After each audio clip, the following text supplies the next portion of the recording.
All right, we're gonna get this out of the way right now, out the gate. Do you think there are a good number of weapons in the game, and is there a chance for more in the future? Ariyama-san, there's going to be a fourth weapon for Yakumo. It's the fist. We've seen it. We talked about it. That will be revealed in the future, so please look forward to that. With regards to Ryu's weapons, we are planning to add additional weapons in as DLC. The DLC is included as part of the Deluxe Edition. Additional weapons are included in that. With that said, the gameplay content isn't just limited to additional weapons. There's going to be more content, and we'll be revealing more details about what you can expect from the future content. So everybody that is doom glooming and just going on Twitter and Reddit and just crying nonstop, you can relax now. We're at the worst case situation, and it's not even the worst case situation, Paul. It's I remember in a couple of videos ago, I said the worst case situation DLC in the future post launch, right? That was my worst case situation. The actual worst case situation is that Ryu gets one weapon, suck it, right? That's not the case. That's not the case. We are going to get more weapons, and if they're willing to do this, means two things. It's probably not ready. It's probably taking a lot for them to actually include those weapons in there. One. It's very fucking important for everyone that's with doom and gloom all the time. One, very important that they're willing to add weapons later. So meaning, if there is high enough requests, we can get almost any weapon added into the game. Again, worst case situation as a skin, like the Kotetsu. We might not get the Kotetsu added in. Honestly, it only has like two different moves from the Dragon Sword anyways. Or I think it's missing two moves, whatever. I never played one, still, to this day. I have played one, I haven't finished it. But anyways, so... And the other good news is that if a weapon is ass, right? If a weapon is broken, doesn't work and all that, there's a high chance for them to fix it, for them to patch it to be consistent and stuff, right? So if they're willing to add all that stuff, that means, okay, we're post-launch content. Yeah, we can fix some stuff up. So this is good news. Yes, I know the best case situation would have been Ryu has 10 weapons out the gate. That was never going to happen. That was never going to happen. The best copium you would have got out of that would be Ryu has 4 weapons at the start. That was going to be the best copium you'll get. My worst case situation was post-launch DLC, which again, since they did this in 3, Razor's Edge, and that's not Razor's Edge has everything. In Vanilla 3, and they added the Scythe and the Falcon Talons as DLC. This was kind of obvious. Like they were going to do this one way or another for someone at least. It is the industry we live in is that okay. I'm gonna put this aside. I'm gonna put weapons aside because as you can see, I have 40 million tabs open and they're all new information. I'm not gonna read the Japanese ones. I'm not gonna read the Chinese ones. This is also Japanese. Don't crucify me in the comments. I can tell which one is what.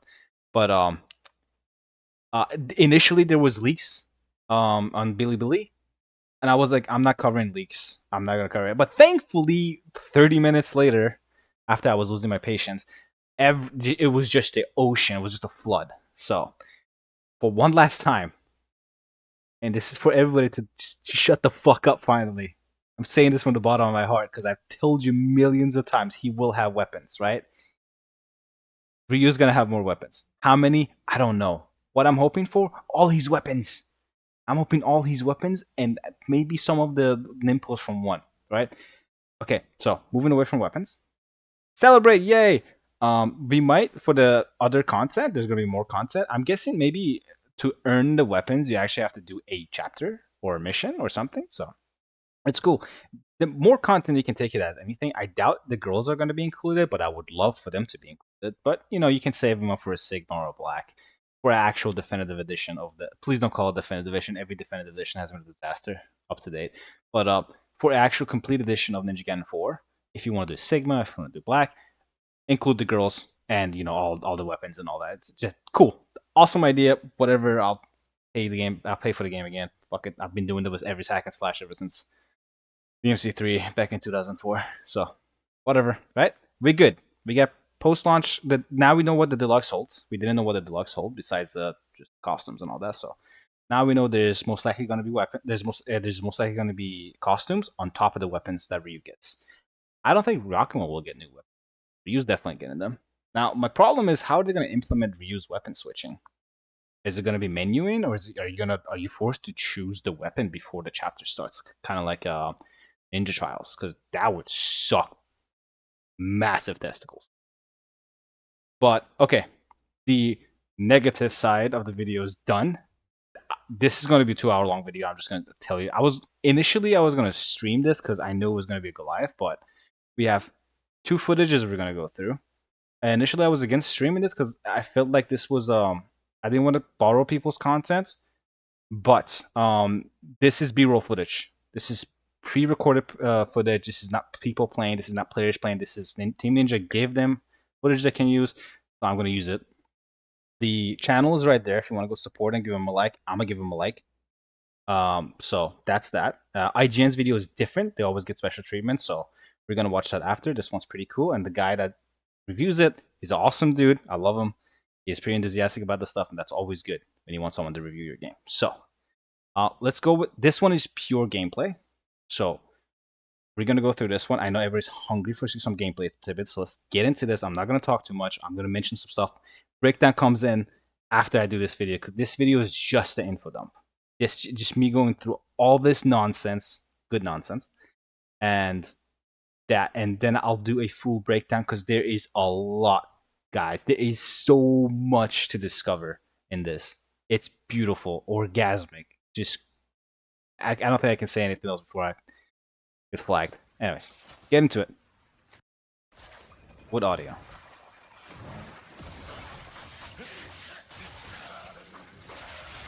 Ghost fishes are back. There's no dialogue, so I will talk to point out some stuff.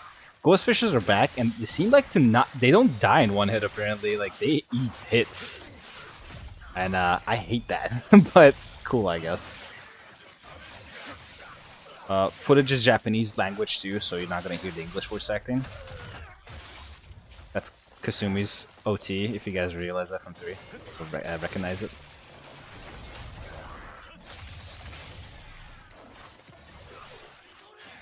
Enemies are crazy. Enemies are crazy. They go all over the place. They have as much movement as you do, pretty much. If you're not careful, you're gonna get clipped. Cool thing there.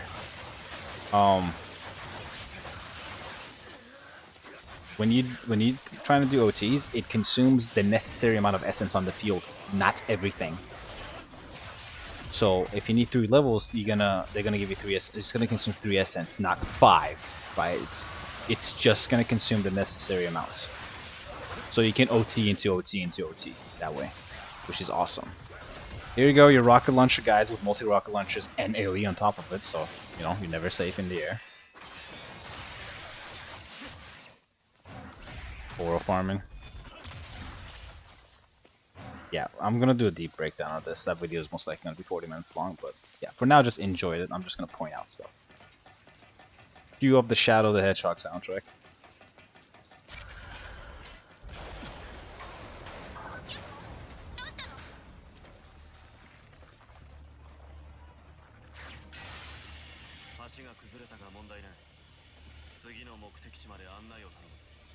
As much as I think this is cool, I really don't know how to feel about it in the Ninja Gaiden game. But you get a good look at the environment and like the things you can do while doing this. Doesn't seem like you can attack or anything, but you can definitely, you know, interact with stuff. It's not just...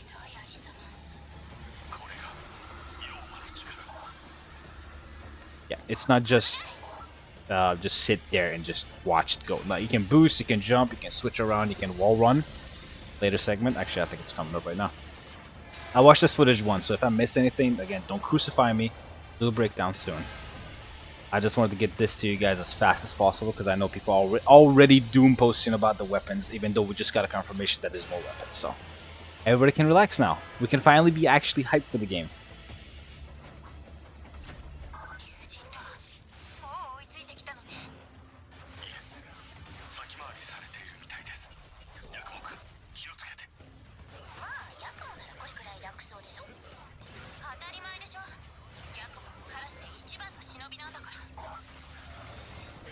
So you have just one quick second.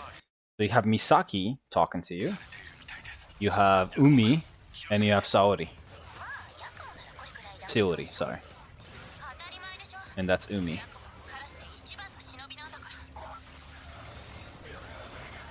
So confirmation, Yakumo is the top dog of the Raven clan when it comes to being a ninja. Audio.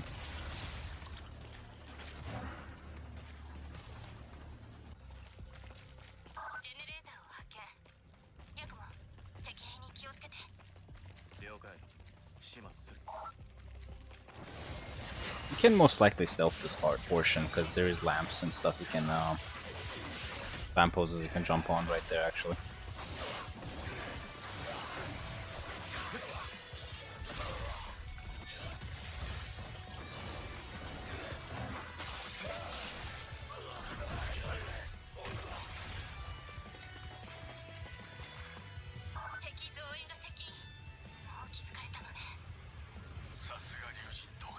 Yeah, the weapon switch symbol we talked about it's there. That's a 360 startup, and it's super cool. I really liked it. Pay attention to how Yakumo moves, because you're gonna see some crazy movement stuff here happening. Grenades have AoE indicator, so you don't get clipped by accident. Looking at Ninja Gaiden 2. Essence pool in the corner there, on the left side, right there. I'm just gonna call them Essence Fountains because I don't know get a better name right now.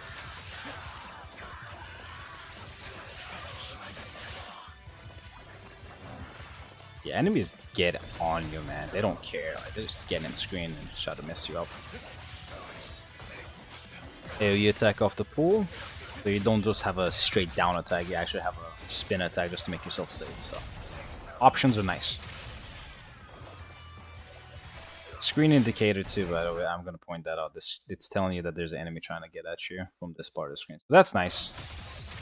A Ninja Gaiden doesn't have DMC logic where off-screen enemies don't aggro you or they don't attack you. So you know it's good to have indication. You don't want to ever get hit off screen without you.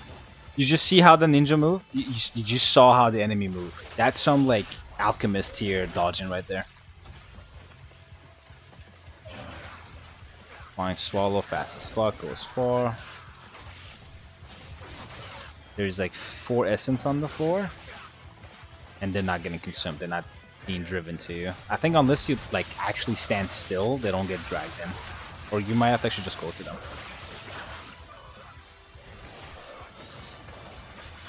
Projectile attack. I'm pretty sure if you hold the Bloodbind button, if you press circle, you do your projectile attacks with your weapons. And I think each weapon has one. I'm curious to know what the fist is going to be, because the fist is just going to punch air blood at you, because that's cool. Because the drill already kind of does that. It sends out a little piercing shockwave. Okay. You guys ready? You getting some review footage with the HUD. Out the gates, I'm gonna just calm you guys down right now. I know I don't want to pause, but we'll get into it. Relax.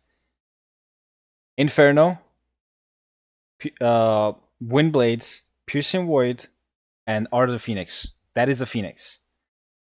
Each of these takes a little bit of bar from this to use.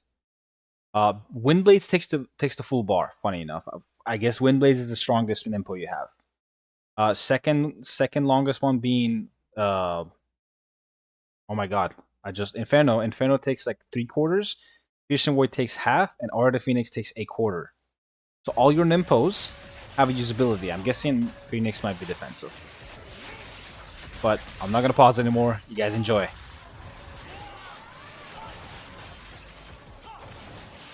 Because we will see his... That's a Ninja Gaiden 3-string.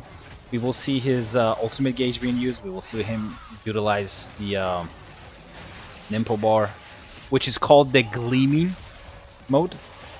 Gleaming technique. His version of the Bloodbind mode is Gleaming. The official name is the Gleaming technique. Gleaming move. Gleaming form, I think.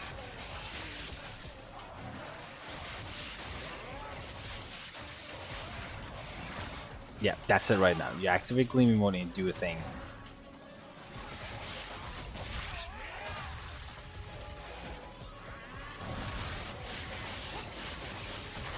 And for people that are a big fan of Ninja Gaiden 2's ultimate techniques, it seems to be a hybrid. They last as long as Ninja Gaiden 2's, but they seem to be as accurate as Ninja Gaiden 3, so you don't whiff too much. You teleport to them. I do prefer the speed of 3's, but I'd be lying if I said there was some type of satisfaction just watching Ryu go ham on someone with the Who's OTs. UTs.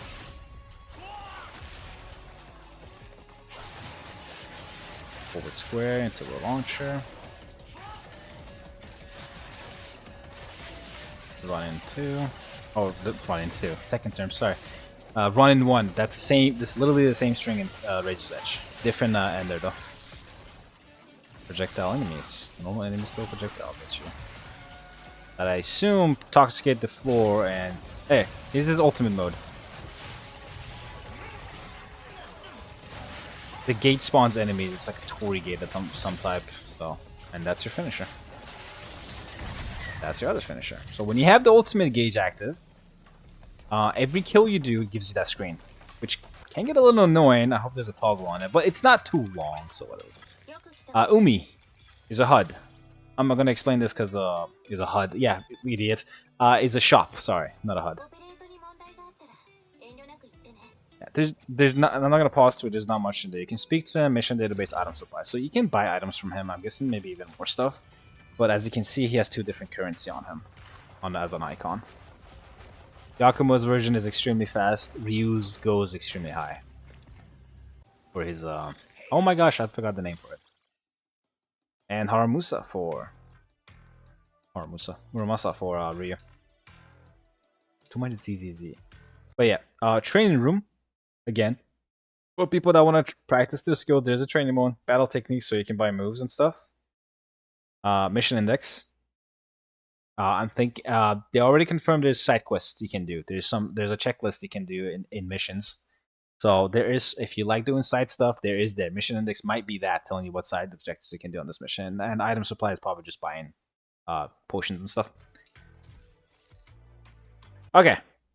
I forgot to look at this before I started this. So there's 36 techniques and he has purchased absolutely fucking 0 of them. So parry. There's a whole section of this. Backlash parry and shurikens. While in Gleaming Blade state, I'm guessing. Base form, so without the ultimate. Time your attack against the enemy to perform parry, causing both your weapons to bounce back for a brief moment. Okay. Dealing with powerful attacks from enemies. So it looks like this is a tutorial. OT, blocking and dodging. Okay, let's see if we get it. That's perfect dodge. Backlash parry is your perfect parry. You do a mini Gleaming Blade. Shuriken. Sick. Sick. Fatal Flash. So Fatal Flash is the perfect flash. Okay, perfect block. Parry. Okay, cool. So preferably you want to do perfect block the Fatal Flash into a Gleaming or / Bloodbind attack for max damage.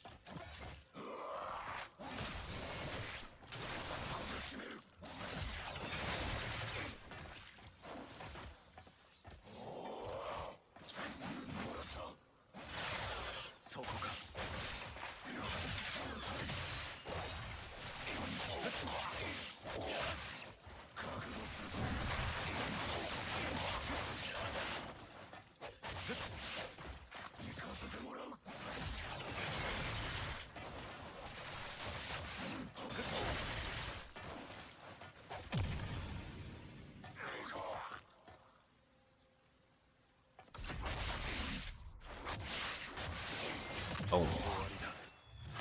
You can finish your bosses, and they give you that little end screen. This was a challenge. Not quite Ninja Trial, but it's a challenge. They skipped that. Now it's Ryu's turn. And yeah, you're gonna see some cool stuff here.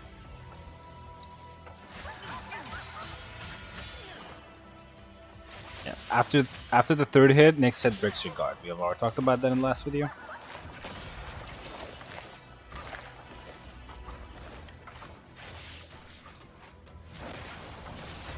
That move is Ryu's dodge. You know, there was one move we couldn't decipher what the fuck he was doing. It was that. So Ryu's perfect dodge is him jumping out of the way instead of sliding.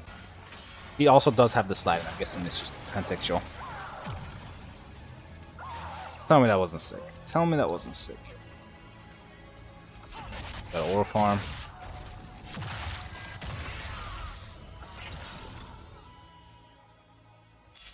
Okay.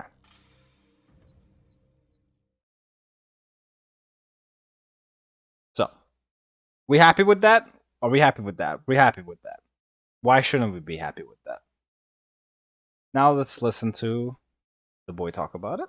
I will go through this. A little loud. Let me take you on a quick journey back to the past for a second. It's the early 2000s, years before a little game called Dark Souls would forever change the landscape of the action and action RPG genre. It was a time mostly without stamina. Dark times. A time when style, spectacle, and creative expression of combat. Nah, these were beautiful times, and it's kind of feeling like we're back here. God of War 1 and 2, Devil May Cry 1 and 3. Actually, I feel cheap doing this. You know what? Go watch the IGN video. I don't want to be one of those guys that copies content. Go watch the IGN video because it's a beautiful watch. When I'm doing the breakdown, I'll go through this. I feel like this will be too long if I try to watch this as well. On top of that, I will do I'm gonna go through it right now. But if you want to listen to what he says, go watch the video. It's cool. It's a great watch. But I will go through this clip because it's important. And as a breakdown, again, I will bring up this video. But I don't want to be a chip guy. Just go watch this video. Go listen to what he says.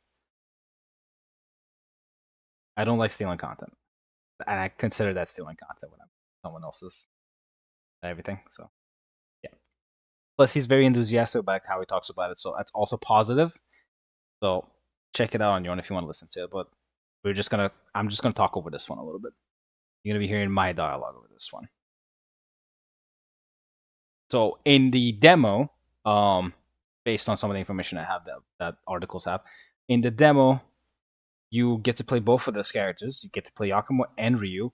They both have all their skills unlocked, but they don't have access to all their weapon. Ryu has access to all his Ninpo, but he doesn't have access to all his weapons. Yakumo has access to 2 weapons. He has his dual blades and the drill. You can use those 2.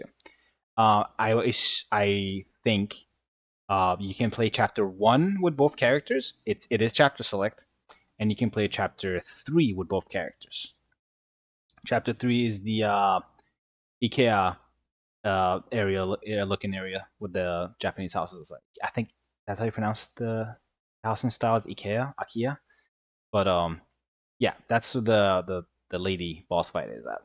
So yeah, amazing stuff in this part especially.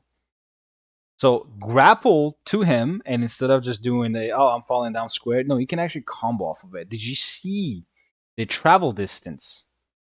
Yoink! That's insane, brothers and sisters. Off the wall flying swallow, like insta kill, straight down attack. This is Ryu, so you know he's fast as fuck. Dodge the AoE. He did his backflip. It's hard to see, but he does his off the wall backflip. You see, he's doing his straight backflip with his sword in front of him. Styling. So yes, dodging contextual. I think if you're dodging straight forward, you do the slide. If you're jumping left or right, you do the side jump. And if you're doing backwards dodge, you do this cool ass animation. So exactly as I said, how it's going to be in DMC. How's it going to be? In my last video, I said it's going to be like DMC. You have directional dodges, jumps, and all that. That's exactly how it turned out to be. I'm not speculating most of the time when I'm talking about stuff. It's like I'm developing games. That's my profession on the side. I'm not going to talk about that process, but I can't talk about the general process. That's why when I say something, it's usually because I know how things are done. So most things are not speculative. Cool thing here.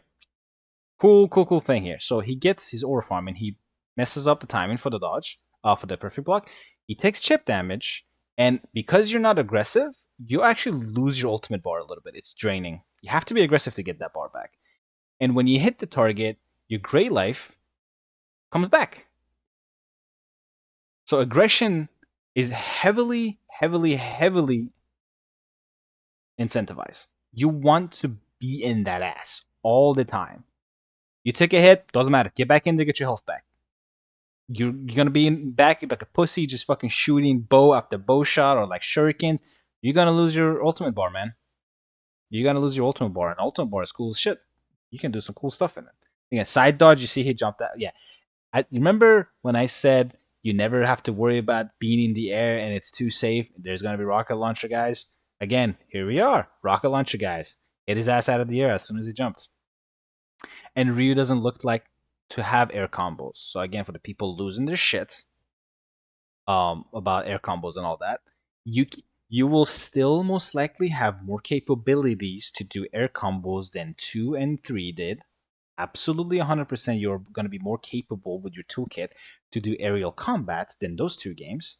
However, it's not DMC. You cannot stay in the air infinitely without trying to abuse game mechanics. Because you can do that in 3 with the Kusarigama. There's infinite looping, but you need to have an unupgraded bow and a very nice execution to get that shit to pull off, and it doesn't do much.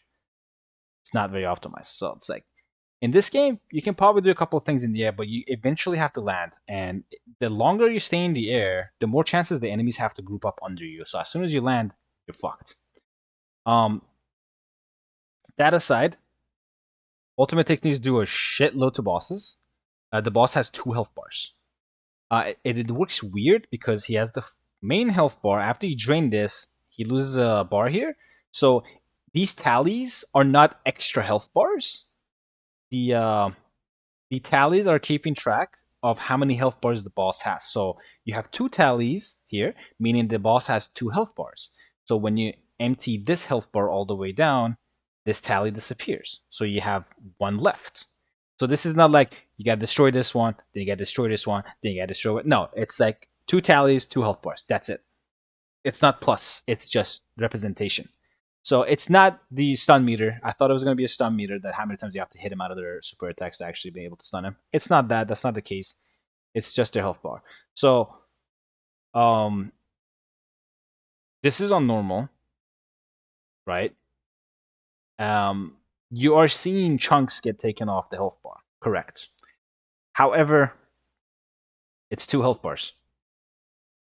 And I think the reason why it's 2 health bars is because their moveset changes, so they actually want to give you a representation of when that shift happens in their playstyle.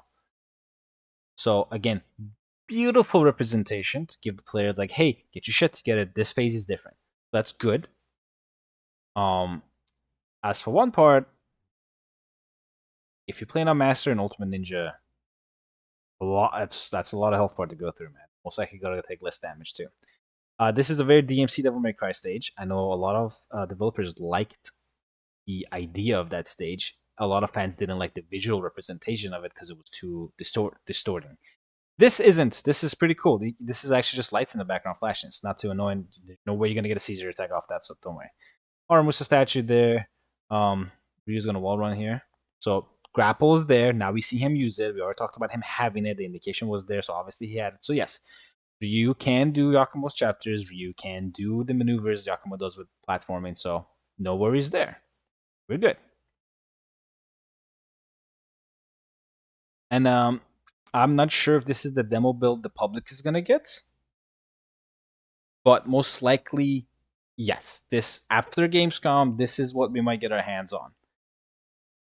It's going to be Yakumo and Ryu. Pardon me. It's going to be Yakumo and Ryu, and you can play 2 different chapters with him, and anything in those chapters, like chapter challenges or the Test of Valor or whatever these things are called. I don't know what these things are going to be called in this game, but they're essentially Test of Valors. And look at the boss stage. Look at how the boss gets introduced. Like, look at this cool. Look at it. Just awesome. It is extremely awesome. I don't know what that flash was on the right side, but I'm very. So yeah, like the game is beautiful in every way you can imagine.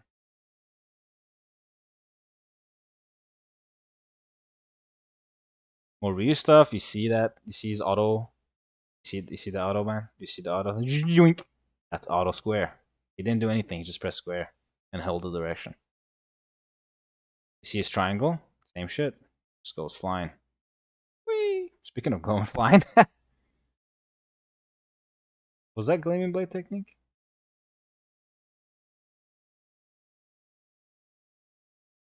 No, that's his hold. So hold motions are back from 3.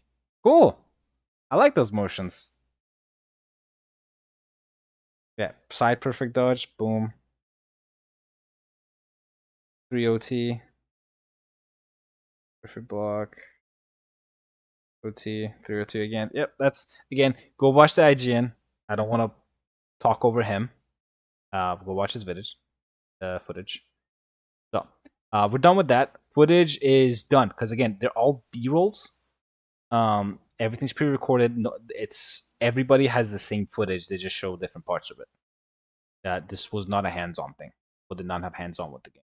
I think IGN was the only group that had hands-on with the game. That's why their footage is different because they have more sections of it. Okay, so with that said, I'm already losing my voice, so I'm gonna go through the ones that are like not in English, and I'm just gonna go through the screenshots so you guys can look at the screenshots. DengekiOnline.com, and it's Ninja Gaiden 4. You can just type it, but I'll just pull up the screenshots so you guys can see them. First mission. This is actually, I think, where Yakumo starts too. This is literally the first place you see. Tatsu. Boom. Boss battle, and this is with Yakumo. I really want to know the name of the girl. I'm pretty sure it's probably mentioned here. But one thing I did notice in the footage, they didn't have the names like Ninja Gaiden 2 Black did. Ninja Gaiden 2 Black, they had the names of the bosses there, but they didn't have it in this one.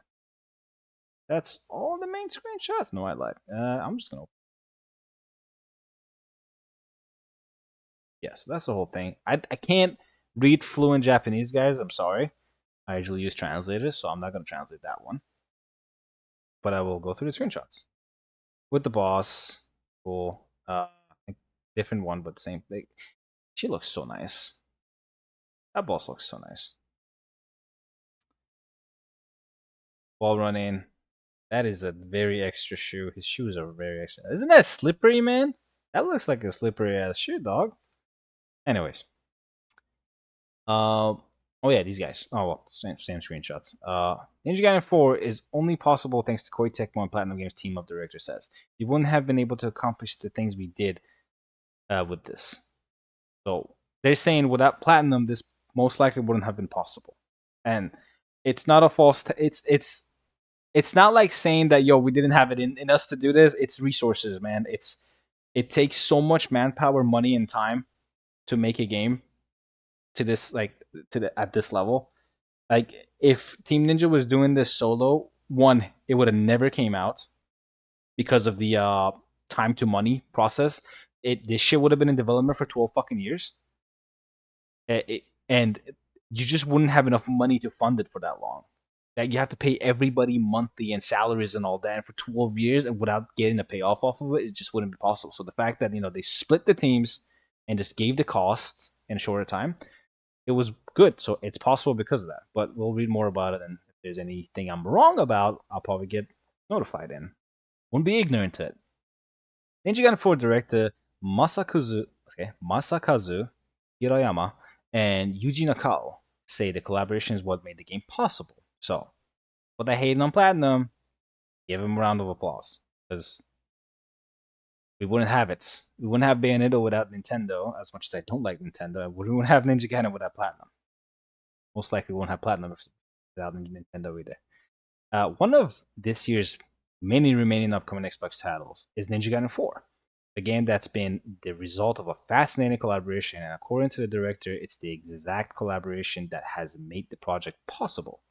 The game is being developed by Platinum Games, the franchise owner and a longtime developer. Koei Tecmo and Team Ninja provided oversight, giving feedback and guidance. Meanwhile, Xbox Game Studios publishing the game.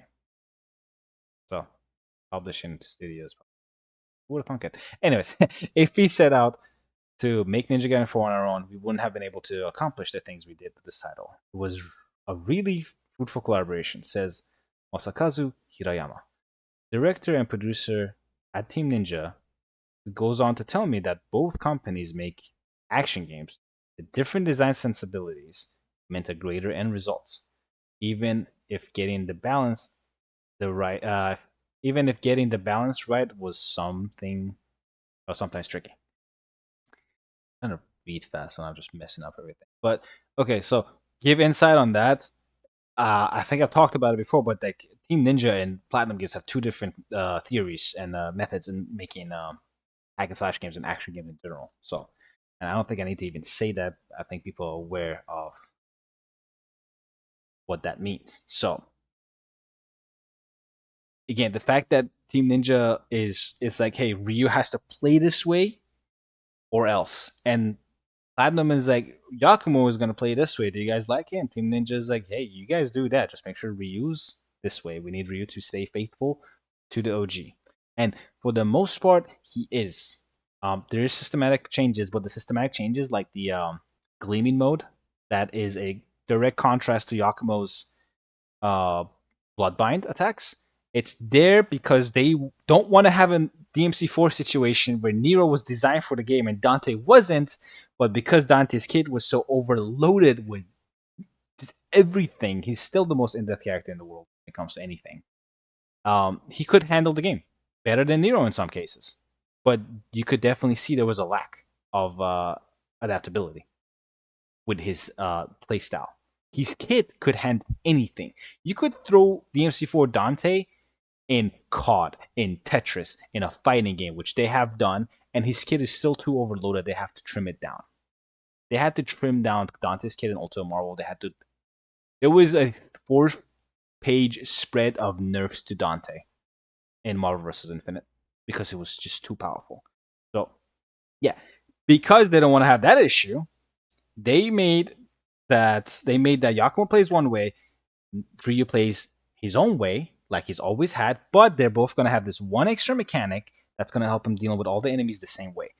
Absolutely fine, because at least there is one similarity in both characters that you can always rely on. That's good for a casual player. So, moving on to that, Yakumo don't protect. That's whatever. Nakao is quick to echo Hariyama's thoughts, explaining that many of the elements in the game were a result of discussion between the two teams. We wanted to make sure we incorporate our own sense of style. I think this is exactly what I just talked about, which you might experience from Platinum games that were able to really blend both our strengths, Platinum games and Team Ninja. I think that's reflected in the gameplay experience, Nakao says. Nakao also praises the level of precision that Team Ninja requires in its game, adding that he's come to develop a deep appreciation for the level of responsiveness in the titles. So, again, even as a player, wow, I just sounded like Draco Malfoy with the player. Even as a player, you can. Let me put it like this: when you bring up Ninja Gaiden to hack and slash fans, everybody is under the same umbrella of saying Ninja Gaiden plays very uniquely to every other hack and slash game, and they're all right. It does. It might not be good in every area that's like that, but it definitely plays uniquely. So it is very, very precise in how it plays. And it's hard making something like that. So the fact that a different team managed to pull it off was cool. We get to the end of the article, so I'm just going to get through this because we got like shit ton more left. Share more about the collaborative process. The pair explains that the particular element that required a fair bit of work was Yakumo's Blood Raven form, which enhances his attacks and changes the nature of his weapon. That means you have to recode every motherfucking hit property on every enemy. Every swing Yakumo does with every of his weapons need to get recoded on every single enemy because everything reacts differently to it. That's a lot of work. You guys have no idea unless you actually work. Hariyama notes that the amusement that there was one point in the game development cycle where Blood Raven form was dominating everything to the point it trivialized many encounters. This required the team to balance it out, reworking it so it felt more ingrained with the game's combat instead of sitting on top of everything else. If you were to compare it to the way Blood Raven worked from 1 year ago and how it works now, it's almost completely different, Hariyama adds. I've recently played a few hours of NG 4, and its game's opening levels are any indication, I believe, that the teams have struck the right balance. So probably my guess is that they balance Blood Raven by giving you the bar that limits your attacks. So you can't stay in Blood Raven. You can attack in Blood Raven. So you get like 4 or 5 attacks in Blood Raven, then you have to recharge it. through many, many ways. So that's probably how they balance it.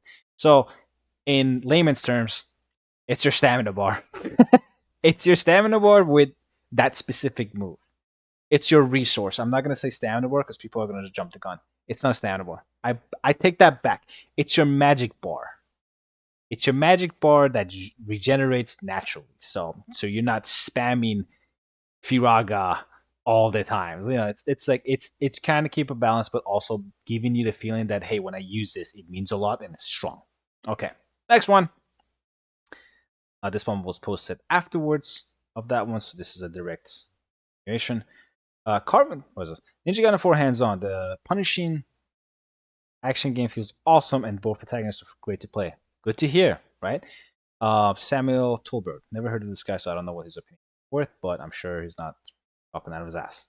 Going hands-on Ninja Gaiden 4 reveals a challenging game with carefully balanced design sensibilities. That's good. That's good. I've also heard a certain someone that shall be renamed talk about the games. The bosses just swing at you. They don't hold their attack for 50 hours and then just instantly, like within one frame, they swing at you like some of the garbage games we don't speak about on this channel. you know what those games are. Elden Ring. It's Elden Ring. I hate Elden Ring. The bosses. I love how it looks. I hate the bosses. I hate the enemies. But yeah, that lingering shit bosses do and shit. They just hold their attack for like 10 seconds and they lean it back one more time and they hold it back for 10 more seconds.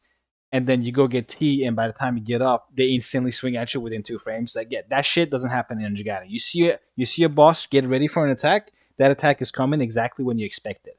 So you can time your responses, your muscle memory, your reflexes, your response time to what you're fucking visually seeing. It's not throwing the player for a loop. It's getting the player ready for what's going to happen. So that aside, that's my little rant.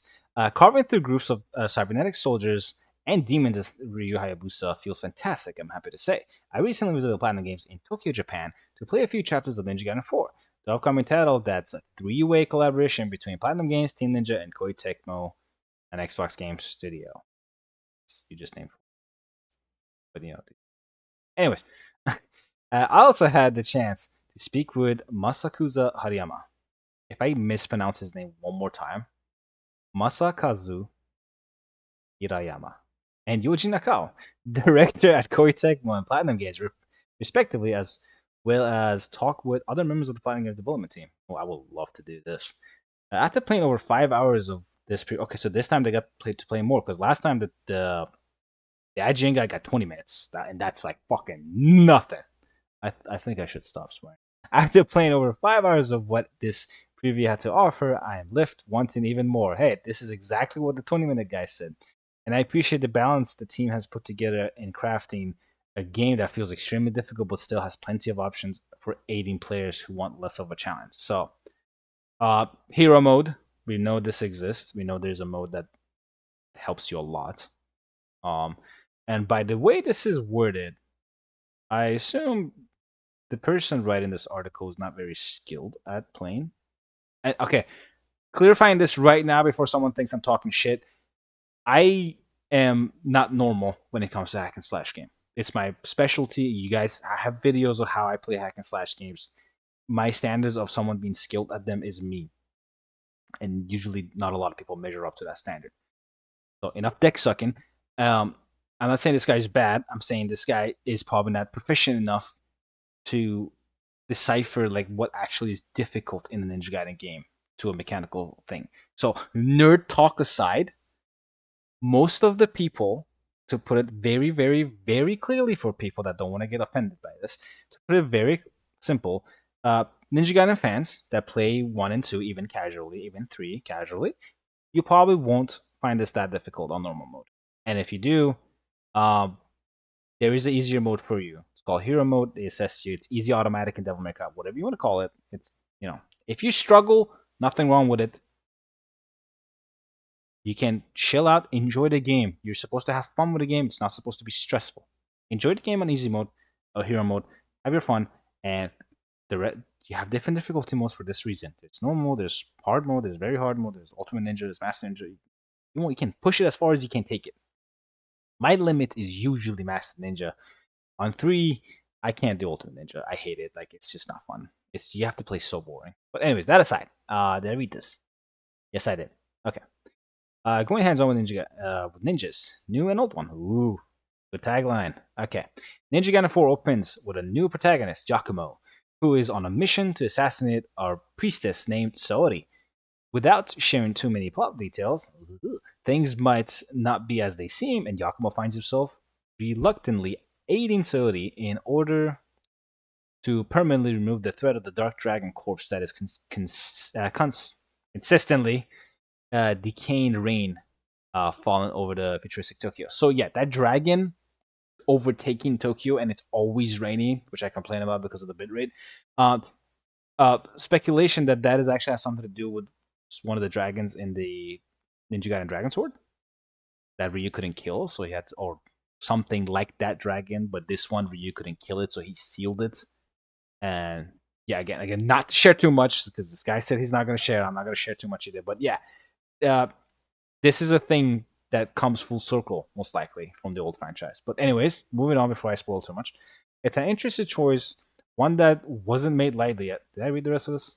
Yes, I did. Made lightly, as it initially puts the series mainstay. Yeah, okay. Well, I'm actually losing sight. Well, let me take a sip of water. Pardon the noise. Okay. Mainstay Ryu was in the background. If I were to say that we didn't have any anxiety over introducing a new protagonist, I'd be lying. We really made sure that Yakumo, even though he feels different than Ryu Hayabusa, that he feels and plays like a Ninja Gaiden character, Hariyama says. So, for people crucifying the developers left and right and talking shit, they go through the same, they calculate these responses. They know about these responses, and they know some people will not like it. That's why they try to craft something to your liking as much as possible. And if you still hate it, even though they try to cater as much as possible to the hardcore fans, I don't know what to tell you. Like, you're an inconsiderate piece of shit. As a developer, I would say I just hope you like it. The inconsiderate piece of shit part was me as a person. The development part would be like, I just really hope you like the effort we put in, because we do love the character. I'm not part of this development team. Just putting that out there. I'm not a Ninja Gaiden developer yet. I'll get there.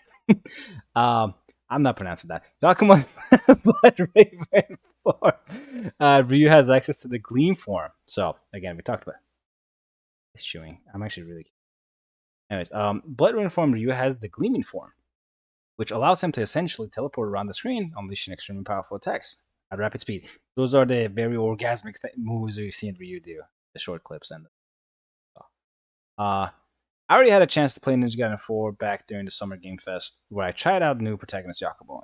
I already read this one. There's a video on that.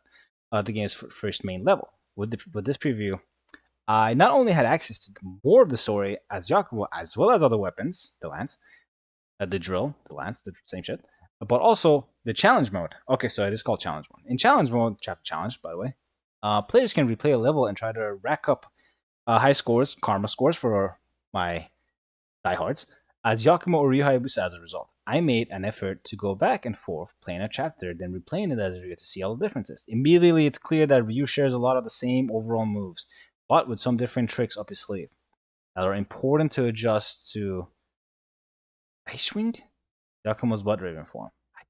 I'm actually very puzzled. I'm going to look that up later. Blood Raven form. Ryu has access to the Gleam form, which allows him to rapidly teleport. Yeah, we already did this. It feels absolutely awesome to use, especially on a level where a particular boss or enemy gave me some trouble beforehand. That also made it viable for me to take on the optional Purgatory Challenge. Ooh, a sort of mini dungeon off the beaten path. Oh, that sounds wonderful. Okay. Oh, we're not done. Okay, go. Wow! All right. Pardon the ear. I'm not going to use that word. Pardon the ear explosion. I read that right. Oh. Okay, that's over. Okay. Purgatory offers decent rewards, with the rewards stacking up massively if you're willing to wager your health. Completing a difficult room filled with enemies is tense, but the results are worth it when you watch the ninja coin used for buying upgrades and items rack up. Is this a rogue mode? Is this a roguelite mode in the middle of your chapter? Or is it a different mode? That's thick. I don't like roguelike mode because I feel like those are going to be the second coming of Souls-like games. But like, it's interesting. Final Fantasy 16 had it, and it was a fun. It was, although very short, it was fun. You can mid max it a lot too. I'll see how this is. I'll check it out. I'm down with that. Open minded, being open minded. Um, I'll note that Yakumo isn't being left behind. However, with the affirmation Lance giving him additional options in gameplay and blood ribbon form, his Lance gains a drill bit, obliterating enemies with ease. Ariyama explains to me that hero mode is so it is actually called hero mode. That's the easy mode. That's the baby mode. That's the enjoy the show mode.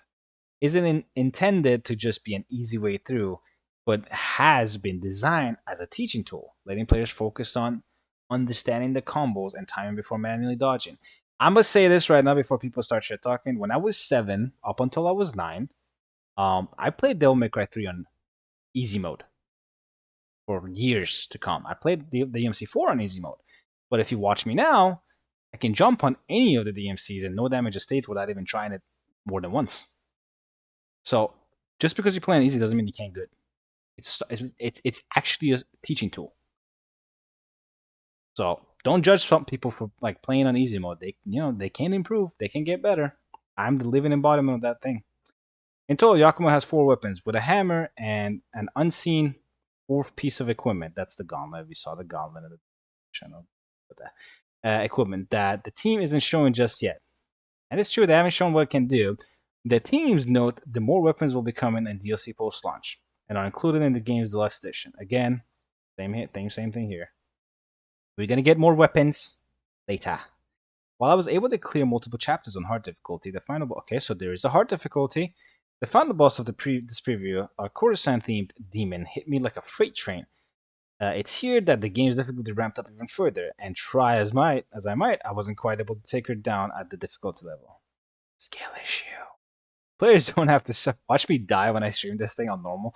Players don't have to suffer as I did. Ninja Gaiden 4 includes multiple difficulty levels: hero mode, normal mode, and hard mode. And with Master Ninja being unlocked after playing through the game once. So Master Ninja is the thing. I want Ultimate Ninja, man. I do want that garbage ass mode. I do want it, but not mandatory. I don't want to do it. Where the fuck was I? What I did? Okay. Okay. What? I lost where I was. Difficult. Okay, there we go. Harima explains to me that hero mode isn't intended to just. No, I read that already. Where's the mess? Wait, no, I think they just replete this. Oh no! Harima explained that to me the hero mode isn't intended just to be an easy way to get through, but has been designed as a teaching tool, letting players to focus on more combos and timing before manually dodging. Okay, that's cool. Getting everything balanced right could have been tricky. And speaking with the team at Platinum Games, the world that comes up over and over and over is collaboration. Word, not world. With the sound and the music, which was good. It wasn't bad. It was good. Is it my preference? Not. It's not my preference. My preference doesn't fit in a video game for the most part, unless you're doing like Buried Alive or Devil's Never Cry or like, Blue Style music. But it's good music. It's good hack and slash music. We'll come up with the music for the level by listening to that. We think of ways to upgrade the stage in such a way that it really matches the sound as well. From that, maybe the effects team will catch on and want to add on something to make it better, explains Yudai Abe. Level design and environment lead to Platinum Games. Okay. The process carries over. So this is my senpai, pretty much. The process carries over to everyone and everything, with each aspect of the game coming about as a result of talking and going back and forth, trying new ideas while keeping what it has made the past games iconic. Which is something they've been saying over and over again. It's like, yeah, we got new stuff, but the old stuff's there. But there's new stuff. But the old stuff's there, and we added new stuff. It's like they keep saying it over and over again, but people just don't hear the old stuff's there part. They're just, oh my god, new stuff. Yeah, I hate it. Like, bro, the game still feels Ninja Gaiden. Stop being a dick. All right. In terms of being a Japanese company, being able to have an in-house composer such as myself, one of the strengths of the that is that I'm involved in the game from the early stages, which is really important for a music producer. Miyauchi, Miyauchi, I pardon if I mispronounced that. From being involved in the development early on, I think I was able to provide music that really blend well into everything else that everyone was working on. He did. The boss music is sick. Art director Tomoko Nishi adds, oh, this is also my senpai. This is my main senpai actually. Adds to that, with the way that the game looks, they didn't want to change the art direction so much as make it feel like an upgrade of everything that's of before, which they did.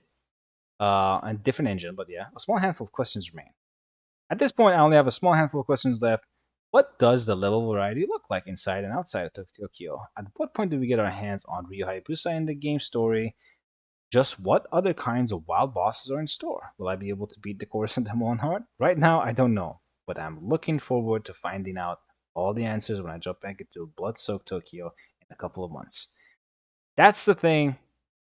That's the whole thing. I will go on their homepage to see if there's any other articles, but I doubt it. Yep, no, just two Ninja Gaiden articles. That's it. All right, moving on. IGN. Uh, this is not English. Keeping that one. Pardon me, guys, but yeah, it's not English. I can't. Ninja Gaiden. Oh, okay. So Just as much. I don't want to go over people's contents. I know it's B-roll footage, but it would not feel right to go through it. However, it is there.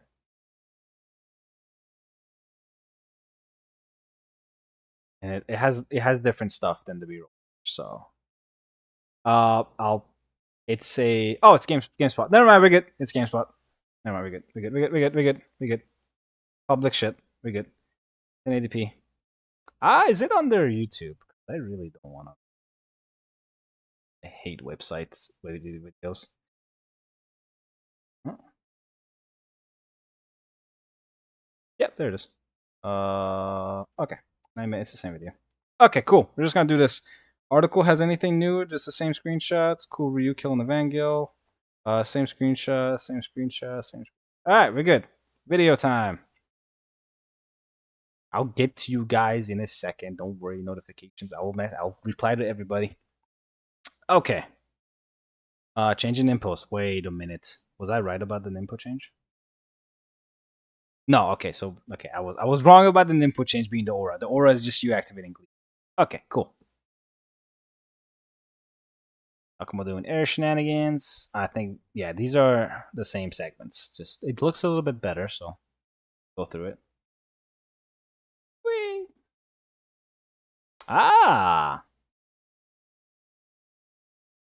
So okay, we didn't see the full version of that. This time we did. So that's cool. You know why? Because I think your first hits, even if you feel the assassination, your first hit insta kills enemies. Maybe unless it's a light attack, maybe any triangle attack that's the first attack before the enemies aggro you, insta kills. Forward square. Forward square wasn't a launcher. Oh, no, that's the hold. That's hold triangle. So forward square, teleport behind, square, triangle, hold triangle, boom, boom, boom.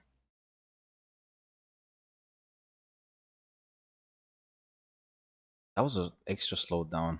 Guillotine throw. Oh yeah. Sorry, Ninja Gaiden 3 is just engraved into my razor's edge. He killed everybody. So he has ultimate mode active here, most likely. Let's see if I can. Yeah, that shit's still active. So he's charging it up, he's doing it, and everybody dies, and gets a slowdown, and everybody's dead, and everybody's dead. There's gotta be so many cool things in this game, man. We saw this part, boink. I'm guessing this is the purgatory mode that we're talking about. It's just you're just fighting. It looks like you're just fighting endless enemies, and this area doesn't seem to fit the first stage. This feels like a area in the first area. Is that a giant disco ball? That's funny. Okay, I like the background details. Very much like the background details. The fact that something grabbed my eyes while I'm trying to look at the Akuma that way, that was cool. That was a good choice of that. You can say I'm easy to please. I'm not. I have a stick up my bum when it comes to details. It has to be. It has to matter for me. But they've done a tremendous job with this game. They have. The only bad thing is the DLC weapon thing. Okay, let's put it like this. Do you guys rather not have weapons ever, or would you rather have weapons in a deluxe stage? We all know the answer to that. And speaking of the guy, I am curious how they're gonna implement it though. I'm really curious. Like, am I gonna? Do I have to go to my menu to switch weapons? Because that kind of bums me out. I like to have seamless weapon switching. I don't need to switch nimples on the spot. I'm gonna pick the best nimpo and just stick to it. I need to have weapon switching. Weapons I want to switch because depending on what enemy I'm fighting, I want to actually use the weapon that's good against them. Nimpo, I don't need to switch nimples on the spot. So I hope there is a system for that. I really do. But anyway, these big bosses are cool too. I really want to know how threatening they are. There's a health bar on him, so if you kill him once, he's gone. Is that level 3? I don't know what level the ultimate technique was, but it did like 10%, so that's nice. Activate ultimate out the gate? What the fuck, my guy? What was that? Ultimate is active. What move did he do? Berserk? Oh, it's called Berserker. It's fucking called Berserker. I really should stop swearing. So I'm okay.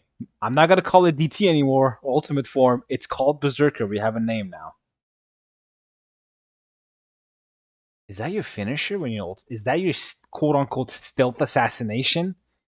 When you ult, that assassinated his whole ancestral line. Cool. Anyways, moving on from that somehow, because holy mother, that. I like that OTs happen instantly now. You don't have to actually, slide into them, pray to God, toss a coin in the air, call heads, and then maybe Ryu will do it instead of fucking whiffing a goddamn heavy attack. Yeah, UT's last too long, and I'm okay with it. I don't care. I'm old. I need to rest my fingers. I'll just watch the cutscene. It's all good. Oh no, these. Do you guys like dogs in Ninja Gaiden? Because we got 2 different types of dogs in Ninja Gaiden 4. But you can finally OT them. Makes it 10,000 times better to deal with them. You can obliterate these mutts. Bye. You have stage? Stage hazards are back. You can toss people off, so that's good. Cancel that nonsense, and it lingers on him. That's so cool. The possibilities. He has like a mini round trip, man. He has a round trip on demand. Perfect block the dodge on start. You know how embarrassing it is as a boss? You pull up with all that aura and get perfectly blocked twice in a row. Oh my gosh. If you get good at this game, everything's gonna look like a joke. And you know how good that feels? Because you should get rewarded for being good at a game. Speed runs and no damage runs on this game are gonna be crazy to watch.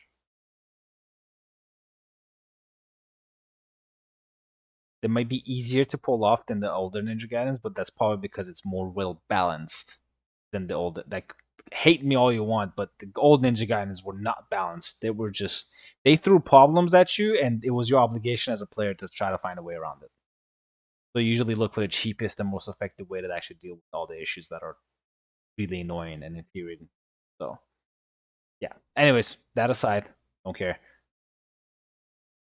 He block all that? Oh, he's just shredding her. He's just shredding her through all that attack. Perfect block that nonsense. I wonder if blocking cancels your animation. If you're swinging, you can just perfect block.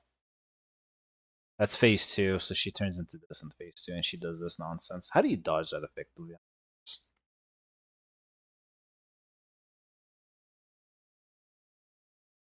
Yep, switch weapons. Good stuff. This is new footage. We haven't seen this, so I'm kind of glad I actually clicked on that.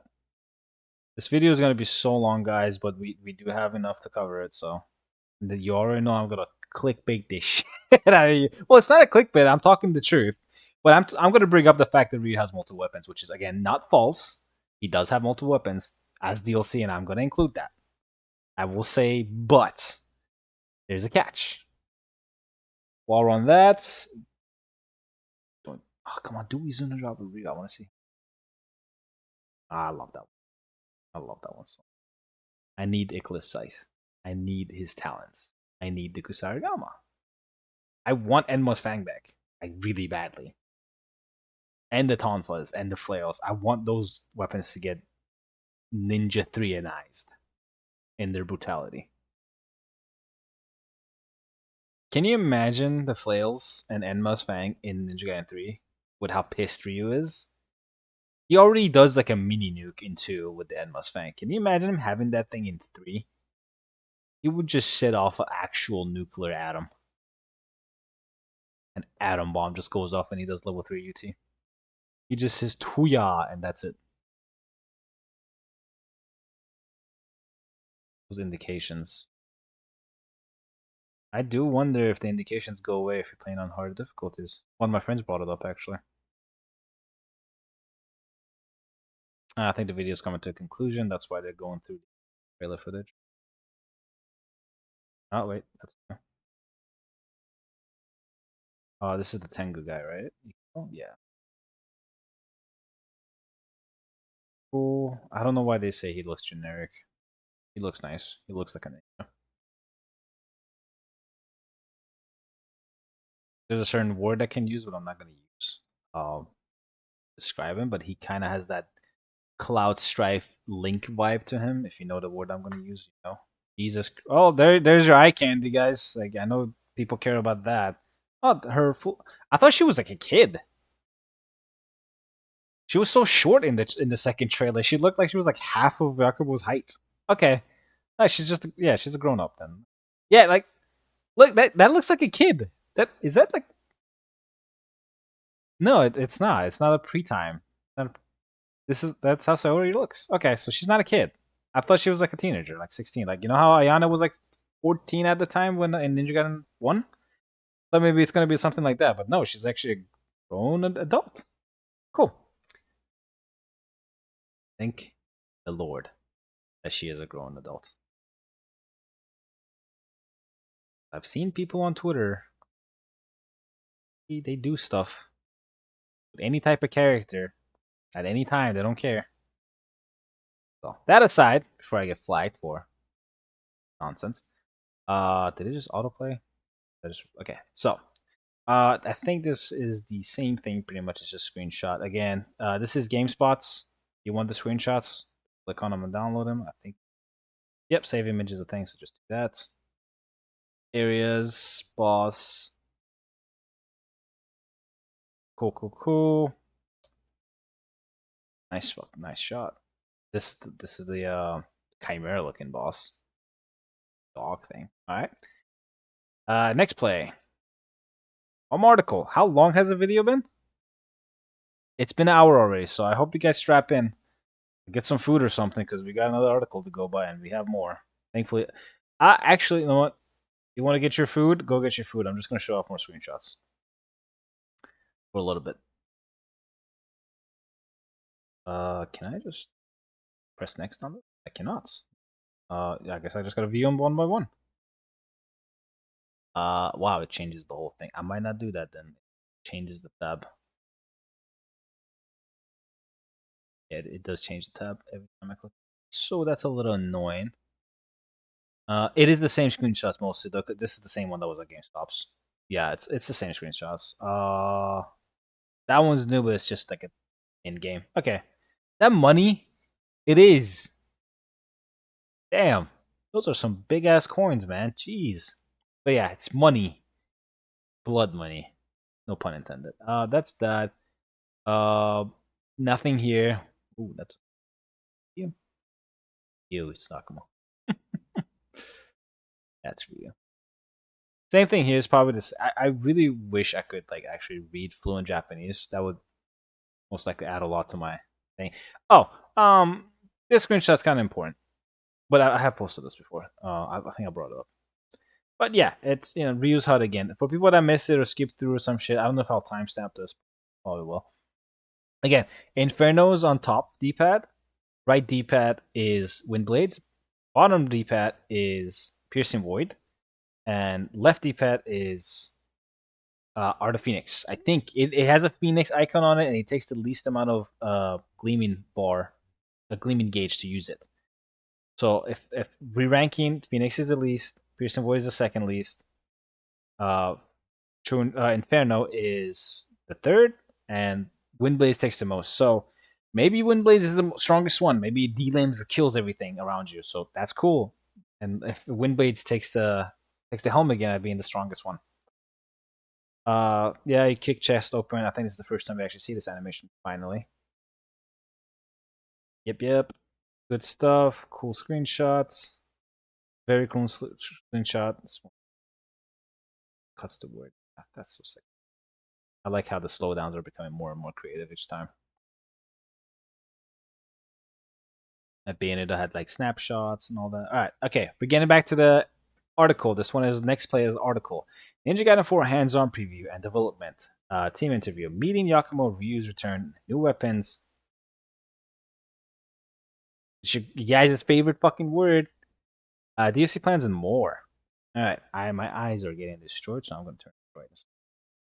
I sat down to play Ninja Gaiden 4 for the first time. Is it dark mode, man? Fuck. For the first time at Platinum Games Tokyo Studio, and after a masterful demonstration of the game from the director Yuji Nakao, I was straight into the action. The game is fast-paced, very satisfying, blood splatter, and definitely made me feel like a ninja master. Then I attempted the actual Master Ninja difficulty and quickly was humbled, so you can't access it. Yeah, Master Ninja tends to do that to a lot. Master Ninja is the game's hardest difficulty. Son of a... Alright, so no Ultimate Ninja, but that's fine. People are not really fond of that mode anyways. Maybe they'll add as DLC. Who knows? Difficulty unlocked after beating it once. Lucky for me, I had the option unlocked from the beginning of the preview, but even though I had just played the same levels, Master Ninja felt quite different. Team Ninja director Masakusa Hariyama. I did it again! Masakazu Hirayama. I am so sorry. Says this is because Master Ninja doesn't just change the stats like damage output and health. Does it speed them up? The enemy placement will be different. Okay, standard. And the enemy waves will be different. But not only that, the way the enemy AI will behave will be different. They'll be more aggressive. They'll have different attacks. Yes. Master Ninja is a new game, boys. Ah, that feels great. Okay, that feels great to hear. Master Ninja is his own thing. I'm gonna need to delete. The way the enemy AI will behave will be different. They'll be more aggressive. They'll have different attack modes. Right? You just read that. Normally, when you first play the game, you can only choose between the difficulty levels: hero, normal, and hard. I start on normal. I might do hard, but I'm not. Actually, no, I'll do normal because I want to practice parry timings, so I can have room for error. This game is so beautiful, and the levels are stunning. 13 years have passed since the release of Ninja Gaiden 3, and the new cyberpunk aesthetic shows the sequel is the set well into the future. I started the Sky City, Tokyo's glowing, busy streets, running along the train as blood rains from the body of the Dark Dragon that towers ominously over the landscape. I just read like a fucking high school student. One of the concept is adversity in the game, explained level design and environment lead. Yuda Abe, in our interview, the city itself is against the player, is against Yakumo as well. Oh, sorry, going triple wave. So we paid a lot of attention to being able to portray these very harsh environments within the game. Darkness is one aspect of that. The city itself is against the player is against. Running through the gorgeously threading huge, high, zoom like that so you can actually see the screenshot. High-tech environment. I started playing as a new protagonist, Yakumo, and emo edgy member of. Why do people do? Edgy member of the Raven Clan who complements this world is against you. Adversarial feeling. His aesthetic is immaculate, with dark ribbons flowing fluidly behind him as I beat up enemies. He reminded me of a few different moody anime protagonists, so I asked the creative team if the aesthetics was inspired by anything. I really used the Raven as a very strong motive. Art director Tomoko Nishi. I can say that first try correctly. She's replied saying that she wasn't inspired by any other works. The ribbons, the three of them flowing, that's his tailcoat in the back. Talked about those. The fact that he's all dressed in black, this isn't exactly a visual aspect of it, but I kind of took of inspiration that, as opposed to being very clean, that it's a little bit more of a dark and dirty image. Even the way that his eyes are sort of hitting, it's because of his hair. I used to have hair like that, but then almost 30. Well, I am in awe of the look of this game. The sound design really excites me. Dude, as I walk through a cave, I hear the water squelch beneath my feet. Yes, the sound design is immaculate in this game, so a lot of people saying the sound doesn't look good. You're smoking some type of genital. I don't know what it is, but I assume it's dick. As I enter the more intense part of the stage containing the first boss, the music ramps up spectacularly, to the point where the singer is yelling as I slash and parry and dodge, making me feel all badass. I don't mean to sound, I mean to sound kind of corporate, but I think the team is a team of being a Japanese company, being able to have an in-house composer such as myself. One of the strengths of that is that I'm also involved with the very early stages. Yeah, we got to explain the lead composer message early. So I was like, okay. We read those. We have read those already in the last interview. My favorite example of a fantastic sound was when accessing Yakumo's shop, large computer screen designed as Shinto shrines. Cool. I did not notice that because I don't see the full picture. Shrines called darkness terminals.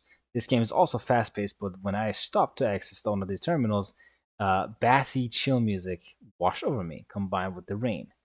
It felt like a proper place to relax and stock up on things such as life elixirs. To be honest, I was sad that I could only hold the limited amount, as they were so easy to access during battles to heal myself. You know what that sounds like? That sounds like a Souls player.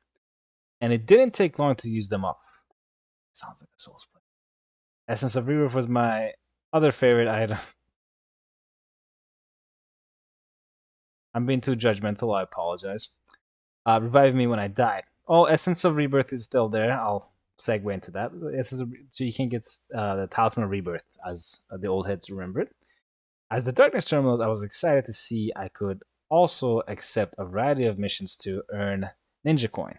My favorite of these missions were to find Gordy, the little creature. A collectible creature that looked like a gourd with a little sharp teeth. When I found Gordy, I needed to do a quick time event to collect them. I only had to press 2 buttons, but I imagine these were difficult. I hope so. I know the first one in the first stage is only 2, because we've seen footage of that. As one of the first to try Yakumo's weapon, Yatus. Okay, all right. Give me a second. Let me get my shit together. Yatusen. All right, we're good. All right. I had a great time with it in his base form. Yatusen is a rapier, which I could use not only slash enemies and parry their attacks, but also parry their attacks. Is talking about built-in parries or just blocking? I'd assume it's just blocking. Nice, but also dismember them and adequately. Let me just finish the sentence. Adequately bloody fashion. When an enemy is dismembered, you can run at you and explode. Okay, so suicide's still there. Cool. I know we've seen it, but it's good to get confirmation, word confirmation. But you can also perform a powerful finishing move called an obliteration when they are dismembered, which was my favorite thing to do. It felt so amazing ripping the enemy in half, pressing X to light attacks and Y to heavy attacks. I felt I was getting the hang of things. But then there's so many ways to kill enemies that I loved it even more. That's good. This sounds like a new player that has never been into Ninja Gaiden heavily. And again, a Souls player playing Ninja Gaiden would absolutely feel nice because Ninja Gaiden has all the comforts of securing kills, of being safe and all that. So, and also opposes the danger of, you're always in threat of dying. So, cool. My throat is giving out, guys, so if I'm taking breaks, I apologize. I am done. Like, I've been talking for an hour straight at a pretty high volume. To use Yakumo's alternative form called Blood Raven form, I had to slice and destroy enemies with his rapier until I fled the blood gauge. That's his Blood Raven, or Bloodline. I don't know why I keep saying. Once this gauge was full, I could press the left trigger, so R2, to turn into this new form, transforming my rapier into a massive drill. It was extremely satisfying, and I love shredding enemies with it. I find myself regularly holding the trigger to use Blood Ribbon form and running my blood shake low. Yes, you cannot use them. That's they talked about not wanting to make it OP. According to Hirayama, it took a while to find the balance. There was a point in development where Blood Raven form. It is called Blood Raven form, so I'm not wrong. Blood Blind, Blood Raven. I'm gonna go with Blood Raven because it sounds cooler. Well, it was dominating. We of course really appreciate the platinum games doing Blood Raven form, but we wanted to find. Okay, so this is them talking about it. They want to balance it. It was too broken. Yeah. We read that. It basically to sum this up for people that fuck having ADHD. Blood Raven form was OP'd before, a couple months back, and Team Ninja was like, "Yo, knock that shit down." So I'm guessing they toned it down and made it matter more when and how you use it. So I'm guessing that equates to they give you the bar. So you're limited of how much you can use it. It's not just something you can tap to activate, which is fine. I hope there's a way to gain that back though. Anyways, there's also a meter that when full, the Berserk, yes, the obvious Berserk, not Ultimate, not DT, we're going to call it Berserk from now. So I was actually going to go Berserk. When you use certain Blood Raven form attacks when Berserk, you perform a Bloodbath kill, which is the insta kills an enemy through. Although I couldn't access it often, Bloodbath Slaughter was my favorite move. Killing all nearby enemies with a dramatic red and black and white. Yeah, we saw it. It was pretty cool looking, like almost insta kill. If you're combining your Berserk with your Blood Raven / Gleaming technique, I think you insta kill. I think you actually insta kill normal enemies. That's why we saw Ryu just attack fresh enemies and he just got the cutscene. And the same for Yakumo. He had like 5 people in front of him, he slashed him, and they all died. So, cool stuff. Combine both your meters, sacrifice both your resources to just get rid of stuff. That's nice. Although the preview build had them unlocked, these abilities won't be available when first starting the game, obviously. Normally, approaching a Raven summoned Tyran, that's the other guy, Yakumo's mentor, okay, who will teach you these new moves at the cost of Ninja Coin. Okay, so techniques is also still money. Ryuhaibu says the second playable character. Also, this might be very controversial. Paragraph though. Character also has a bunch of unlockable moves, and as one of the first people to try Ryu Ninja Gaiden 4 gameplay, I wasn't disappointed. Ryu is the protagonist of the previous Ninja Gaiden games and returns in Ninja Gaiden 4 as a temporary antagonist. I need some honey. Ooh. He also has a new Gleam form, similar to Yakumo's Blood Raven form, which is built using the key gauge, the same way by hacking and slashing enemies with Dragon Sword. In comparison, these attacks felt much heavier than Yakumo's, with big dramatic blood spatter sound effects. Yeah, he teleports across the field like Virgil and like kills everything. Of course, that's cooler than Yakumo's dumb shit. Sorry. Ryu has his own classic version of the shop. Muramasa. There's so many names. Masamune, Murasama, Muraseme, Haramusa. It's like I don't know which one to call him. I don't know. Old dude shop, and when accessing this shop, the music was still bassy, but the felt deeper and more badass. Ooh, in contrast to fledgling newcomer Yakumo's questioning his mission storyline that made me adore him. Ryu's aesthetic is that of a sure of himself veteran Super Ninja, because that's exactly what he is. Unique to Ryu is his magic system, Nimpo. The 2 Nimpo I had access to were Art of the Inferno, which 2. You had access to 4, my guy. All 4 were there. Anyways. Oh, maybe in the build he played, he only had 2 unlocked. Okay. I'll shut up. Piercing Void, which felt like a big burst of energy. That's exactly what it is. It's a black hole. Magnetic black hole. All of Ryu's attacks using his iconic Dragon Sword felt very powerful and big. There's so much fun on offer with Ryu, and I feel like I enjoyed him even more as I slowly introduced myself to his moves when we have access to the full game. But in the time it was very fun to button mash, especially enjoyed the Izuna job where Ryu launches enemy. So I apologize to judging this person harshly. Their article is very detailed. They made key points of everything, which is something that the other articles missed. So this is pretty well written. The boss in this game are difficult, but with access to Life Essence and Essence of Rebirth, I was able to eventually defeat the 2 bosses I had access to. Something that I found helpful is that if you die to a boss enough times, the normal difficulty timer will appear and offer you an item to help you. The experience was very rewarding, and I was excited to uh, defeat each one after eventually learning the and blocks required. Sawing a boss in half with my weapon of choice at the end added the satisfying feeling. Oh, okay, so you can actually use different weapons to finish them off. Cool. You hear that, Ryu? That DLC comes out, you better have some unique animations, dog.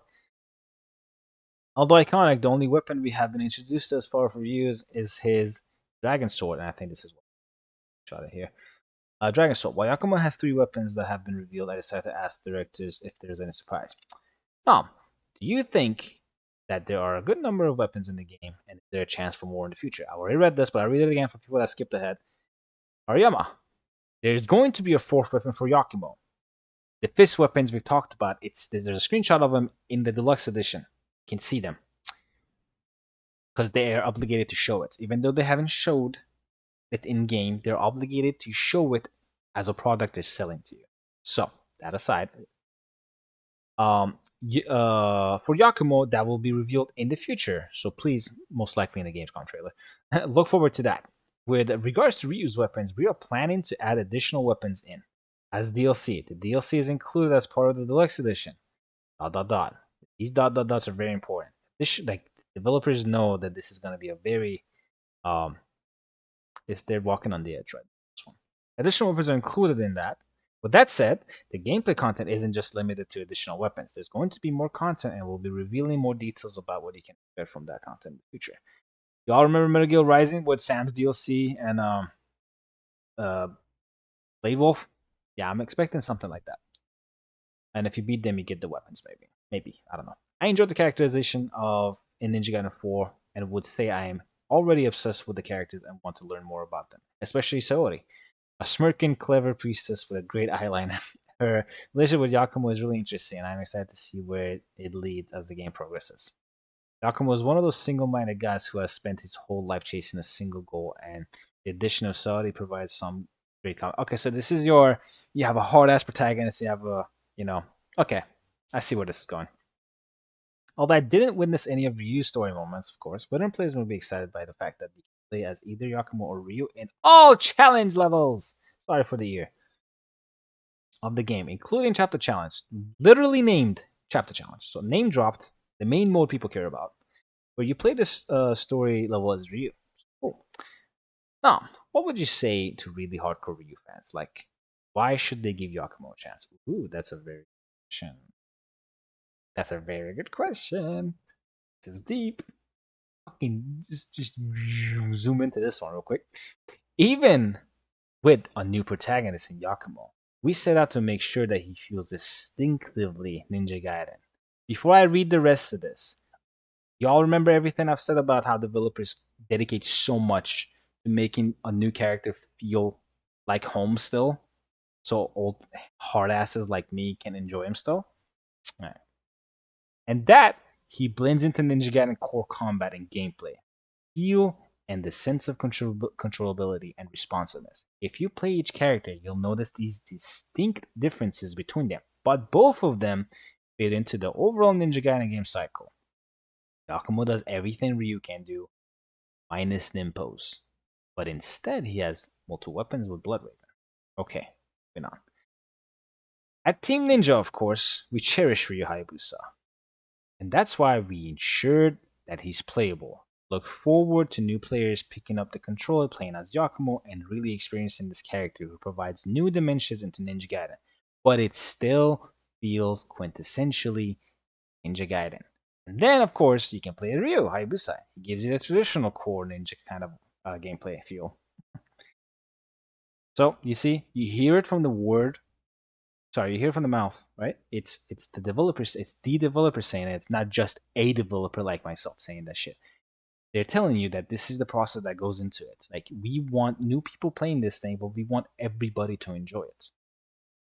Because guess what? If your new player feels like old school Ryu, but has new stuff, then new people can, one, try it and see if they like it, even though they might have not liked how Ryu felt.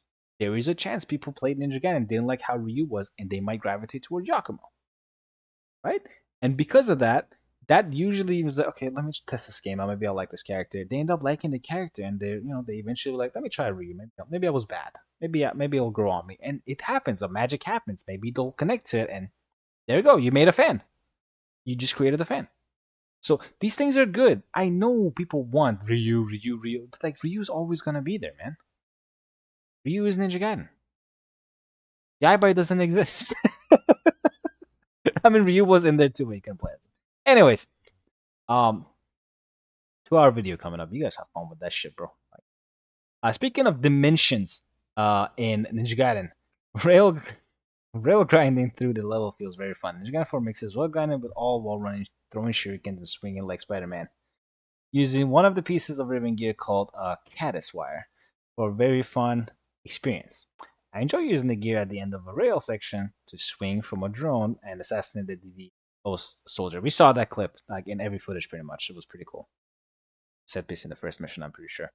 There was a lot of effort into striking a good balance between the combat sections and the rail sections, and how the rail sections like provide a sense of cohesion, and a sense of propulsion.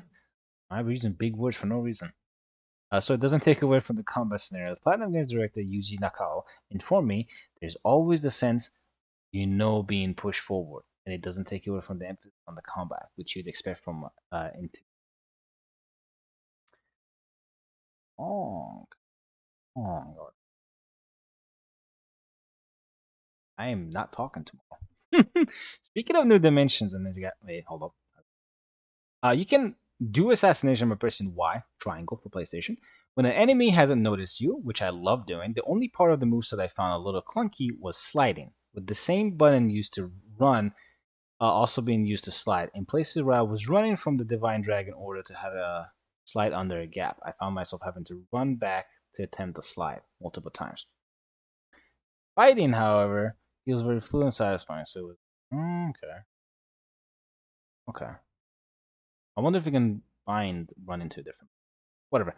If you are looking for more challenge, there are a bunch of things you can do in Ninja Gaiden 4 to add an experience. One of those that I immediately stumbled into thinking I had accidentally accessed the part of the preview that wasn't meant to, were the optional difficulty battle hidden in around the game called Purgatory.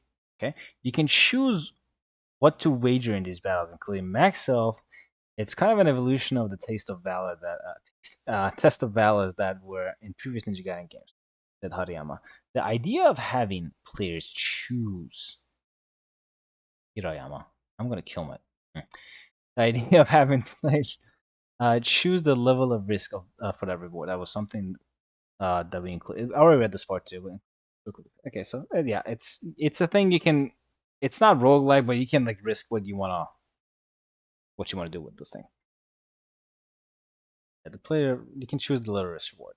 So if you're pro, you risk everything, and you most likely will getting everything. I also got to try a new level before, never before seen challenge mission where I could fight against the boss. Did we see this? I don't think we ever see this. But I had to fight in the story and oh yeah, okay, it's the first boss. This mode has an option called Death Wish, which removes all of your character's upgrades in the full release. There will be a mission outside of just boss fights. They have to fight in groups of special conditions that differ from what you've experienced in story mode. Explain Hirayama.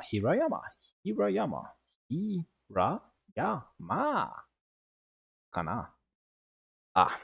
All of this felt like a great amount to explore, and when asked how long it would take to beat the game, Hariyama, I have a problem. Hirayama replied, your first playthrough you can expect about 15 to 20 hours, but like I mentioned before, I'm gonna finish this game in 5 hours while watching the cutscenes. As before, you beat the game once, you unlock master difficulty, and then of course outside of the story mode, there's also the challenge missions, also chapter challenge as well. So there's going to be a robust amount of content for players to sink their teeth into after they complete the game for the first playtime. I'm going to play through normal, then I'm going to do hard, then I'm going to attempt Master Ninja and see how that goes. All on stream, but most likely not in one go because I need sleep. But I will finish normal mode the first day. It's going to be a one stream. After 4 hours with this game and beating the 2 bosses on normal, I felt amazing. I'm not normally someone who enjoys grinding through games, but this doesn't feel tedious. I actually want to dive back into it as soon as I can, spend more time with this, and really get a grasp on the techniques so I can become a true Master Ninja, beat the game at its hardest. But if you're worried that it may be too hard for you, Hirayama, finally I learned some advice. If you enable hero mode, it'll be automatically able to auto assist futures. So there will be auto guard. Oh gosh, no. Auto guard, and there'll be auto dodge. Okay, so this is just that. The intention behind hero mode wasn't just to make the game easy. It's actually a tool that the players can use to help them level up. Yeah, I've read this before. Disable auto guard. Okay, so you can activate hero mode, but you can take away parts of it. You can deactivate the auto guard, or you can deactivate the auto dodge. So you can and once they feel like they've leveled up, after that they can switch out the difficulty from normal to hard. Ninja Gaiden is a challenging game, and there's players who are worried that it might be too challenging. I want them to rest assured that there are tools present in the game to utilize to help. Okay, so this is awesome. If you're absolute dog water at hack and slash games, don't worry. They have taken precautions that you can also enjoy the experience. You can enjoy it.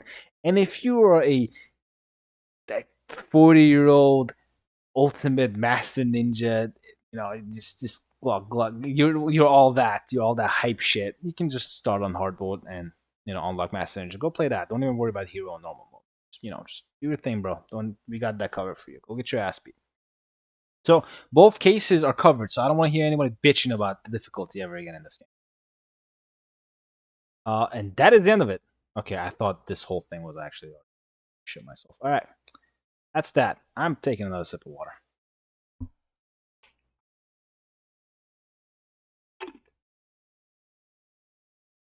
Okay, my voice is being recorded, right? Okay, recording's still going. We're hitting an hour and 40 minutes. So, screenshots, same shit. Closing that. Screenshots. Oh yeah, this one is a good one. I can actually go through. All the cool screenshots. Doing his OT, decapitation. Sliding on the gunshots.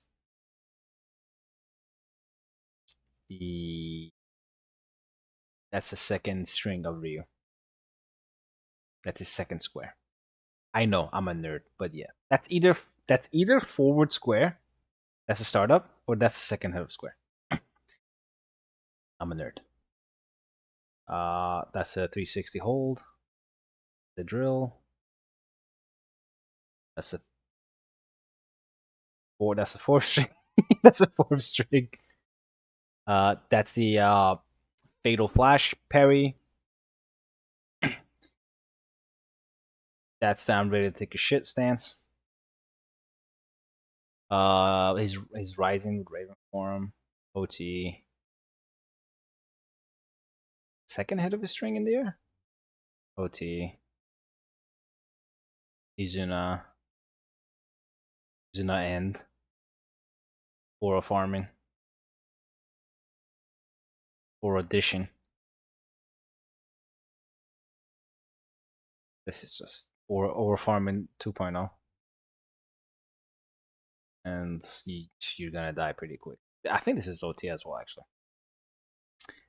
And that's Ryu. You get the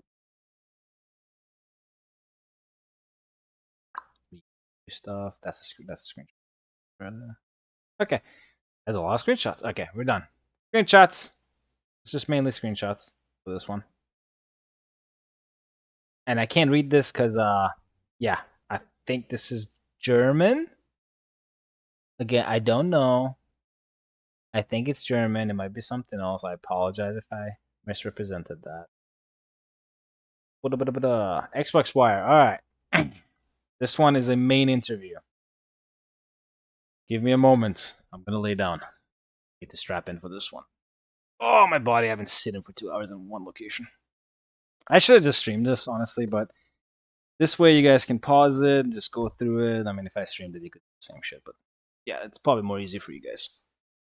Give me a moment. All right. Good thing with having a laptop. I can do all this nonsense. All right. Crack my knuckles. Spread those. Let's not finish that sentence. Okay. let's get into the final. I'm not reading this one. Fuck that one. I'm reading that one. Sure. Oh my gosh. Oh, I remember when this was all I had to cover. So this is gonna be 2 hours. Let's get through it. Let's get through it because I want to break down the gameplay as much as I can. I don't think I need to, but I will do it. Walk through your experience of playing the first 2 chapters of Ninja Gaiden 4 with its directors and producers Yuji Nakao. Dive deeper into the game's mechanics and racing through Tokyo, consumed by darkness, slipping through behind enemies and striking in a flash. A standoff where you are against all odds, dancing on the edge of death in relentless swordplay. Before I realized the character I was controlling felt less like a digital avatar and more like an extension of my own body. Yeah, that's what muscle memory does to you, man. When you lose yourself in the game, that's what it does. It just feels like second nature. Since its explosive reveal at this year's Developer Direct, Ninja Gaiden 4 has been featured on XboxWire, spotlights several key elements. Yakumo, the new protagonist in the near-future Tokyo landscape, the visceral, blood-raving form that redefines the series. Ooh, okay, that's a big wording. Combat and the long-awaited return of Hiryu Hayabusa. Yeah! But now that I've played through the first 3 chapters, it's clear that there's more beneath the surface, something deeper, something that demanded to be covered. What makes Ninja Gaiden 4 so striking is that the ability to draw players into a state of flow, where reaction overtakes thoughts and instinct replaces intuition. You're just not pressing buttons. The buttons are pressing you. Now, it is as if your entire nervous system is turned into every motion, every enemy, every second. You're not calculating the perfect moment. You're responding with something closer to that of a pure animal instinct. Cue the Ultra Instinct music. It feels as though the game is training you, refining your. It feels as though the game is training you, refining your senses to match the pace and the pressure of the world it throws you in. Puh. To get to the heart of this immersive design, the XboxWire Japan editorial team sat down with Yuji Nakao and the producer-director of Ninja Gaiden 4 himself. Full screenshot. After spending time, I'll go back to reading normally, I'm sorry. After spending time in the early chapters, we brought the question that naturally arose from the experience. Unfiltered and direct. The conversation ranged from of the battle system to the shaping of the new Ninja Gaiden world, to the dynamic between Yakumo and Ryu. And in their answer, we uncovered the philosophy of quite intensely and clarity of the purpose driving the game's ferocious polish. In this article, we revisit the moments that pulled us so deeply into Ninja Gaiden 4's world, and together with the developers' insight, unravel the secrets behind the razor sharp design. First, can you tell us about the world design? World design of the initial stage where players accompany Yakumo. In this game, players will start from the ground and ascend upwards through a reimagined Sky City Tokyo. In other words, Ninja Gaiden 4 invents what we believe was the structure of Ninja Gaiden 2. Oh, and players will experience Yakumo climbing his way up from the depths. This inversion directly reflects one of the game's central themes in Yakumo's growth, and the level design is built to faithfully support the idea. The setting of Tokyo at the beginning of the story is drastically different. It's now infested with daemon, supernatural beings. This is just another way to say demon. And is under the control of a hostile faction called the Divine Dragon Order, DDO for short. Time has passed, and the city has transformed under various influences, giving it much more oppressive, eerie, and fear-inducing atmosphere. Yeah, for them. I'm Ryu, I'm good. Chapter 1 through 3 focuses tightly on Yakumo's perspective as he begins his climb towards becoming a master ninja, offering the player an inverted viewpoint compared to Ryu. It's an intense, condensed experience that we hope everyone will enjoy. What kind of experience did you intend for players to have in these 3 chapters? What expectations did you want to set? Each of these early chapters has been carefully crafted to serve as the foundation of the story of Ninja Gaiden 4. In Chapter 1, our main goal was to let players enjoy the sheer thrill of battle, drawing on the stage design that embodies the essence of the Ninja series. Then in Chapter 2, we introduced a newly added rail action mechanic, aiming to deliver a sense of speed and fluidity that still feels authentic to the franchise. Better than fucking walking on water like an idiot. And finally, that might be very subjective. And finally, Chapter 3 culminates in a boss fight that showcases just how far the series has come, offering an involved encounter befitting a brand new entry after more than a decade. 4 fucking years. Picture. These chapters serve as an introductory arc in every sense. They pack in all the essential gameplay elements players will need to carry into the rest of the game. As the story progresses, the mechanics you learn here will become increasingly intervened, driving faster, more intense, and more terrifying battles that never let up. This Sunday night at WW. I've been reading too much. I'm losing my mind. Hopping onto the rails in between battles and sewering through obstacles with the press of a button added a refreshing dynamic that hasn't been seen in previous Ninja Gaiden games. How did you ensure that this new feature still felt true to the Ninja Gaiden experience? I don't know, because it never existed before. The rail action mechanic was designed to keep players engaged even during brief pauses between battles, giving you breathing time pretty much, but they're giving you breathing time, but so you can engage with it and have fun with it. I can break down the articles. It's telling you that these railing things are not there to kill time or to pander. You being so, and this is a health thing, by the way. I know people don't think, developers think this far ahead, but they do. We do all the time. These segments are there for your fingers, for your mind to rest, for your adrenaline to calm down a little bit. Because if you're always pressing, if you're doing like Bloody Palace, you're going through it, you're having fun. Once you beat it, you feel exhausted. The adrenaline wears off, and you're like, "Oh God, okay." Like this happens. Like they need you to keep a little bit of energy in you. That's why the railing segments are there. You're still enjoying the game. You're still having fun, and then you go back into action. It's there for it's just for you to have casual fun with it. Because if they're always feeding you high octane, sequences, the game gets boring much faster. You become used to it much faster. Where was I? Okay, the real action serves as kind of a spice for the game, offering exhilarating and tension-filled moments even during transition and movement sequences. For instance, you might finish a rail sequence, leap into the next area, and immediately strike down an enemy, a ninja kill, if you may. Then you hop onto another rail, start moving again, and suddenly find yourself dodging falling skyscrapers. These unpredictable, fast-paced scenarios create a live-action feel, something constantly evolving, and urgent. At first glance, some players might worry that introducing gimmicks like this would water down the core identity of Ninja Gaiden. Where we go? Experience. Our goal wasn't to dilute the experience, but to add to it without compromising its core. If anything, they'll add and strengthen the game's identity. Yes, it does. It does. It's not original identity, sure, but it's something new. It's something you expect a ninja to do, moving fast through unrealistic situations. Wall running is one of them. Fucking jumping between buildings, that's one of them. Like sliding on railing is not unique to Sonic. I know a lot of you are gonna hate hearing that, but ninjas do that stuff. Anyways, moving on.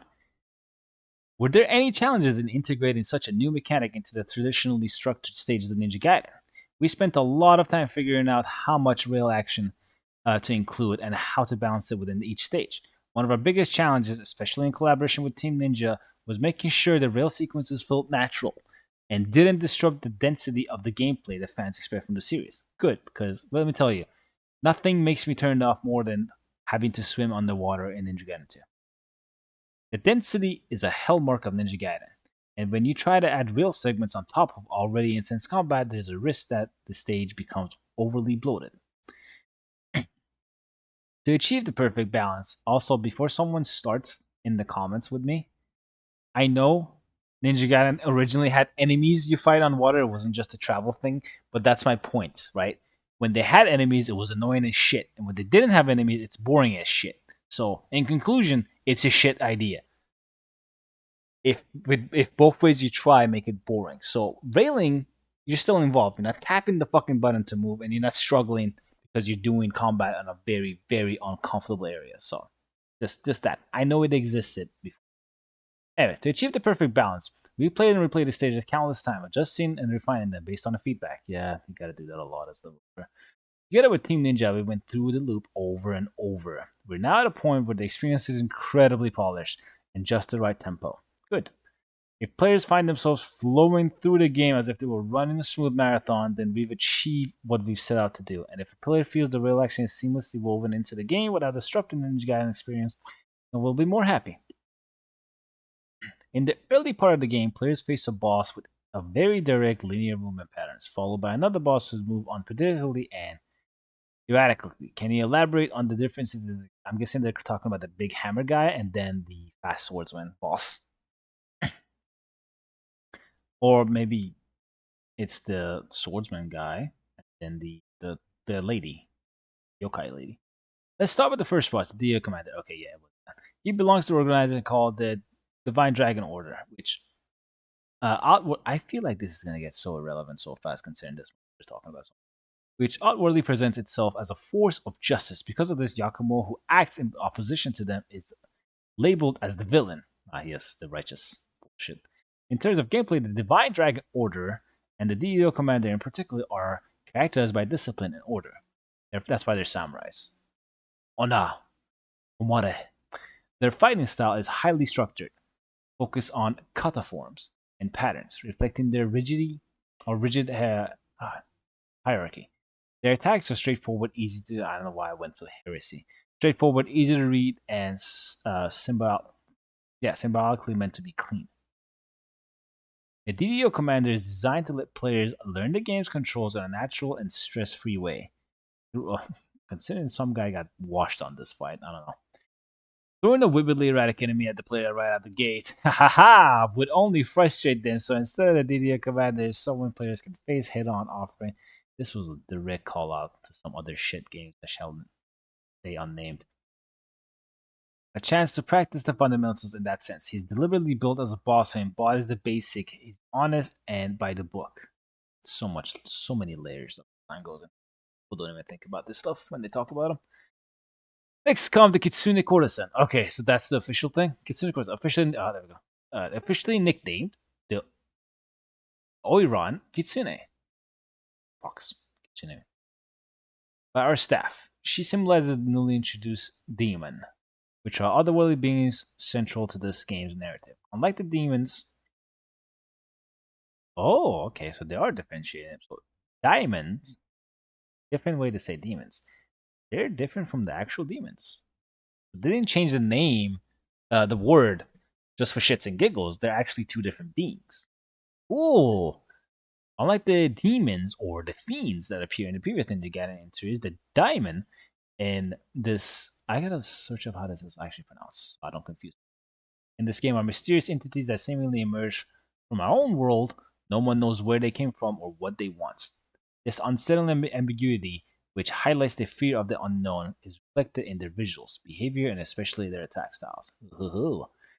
You'll see that her movements are slightly or highly unpredictable and distinctly inhuman. She attacks with what feels like a magical power. She did have the tail attack. By logical combat patterns, the goal here was to instill a sense of fear rooted in the unexpected. This is very different from the disciplined combat of the Divine Dragon Order, and the contrast is intentional. Good. The best thing is that the public allow you to fight both of them in the public demo whenever that comes out, because they want you to feel both. They want you to learn, and they want you to use what you learn. I just hope we can use the review. As the first major diamond boss, the Kitsune Korosen is meant to be a symbolic figure, an embodiment of the unknown. Her presence marks a shift in both gameplay and the narrative, signaling that the threats in Ninja Gaiden 4 go far beyond what the players may expect. So, yeah. And this happens in Chapter 3, by the way.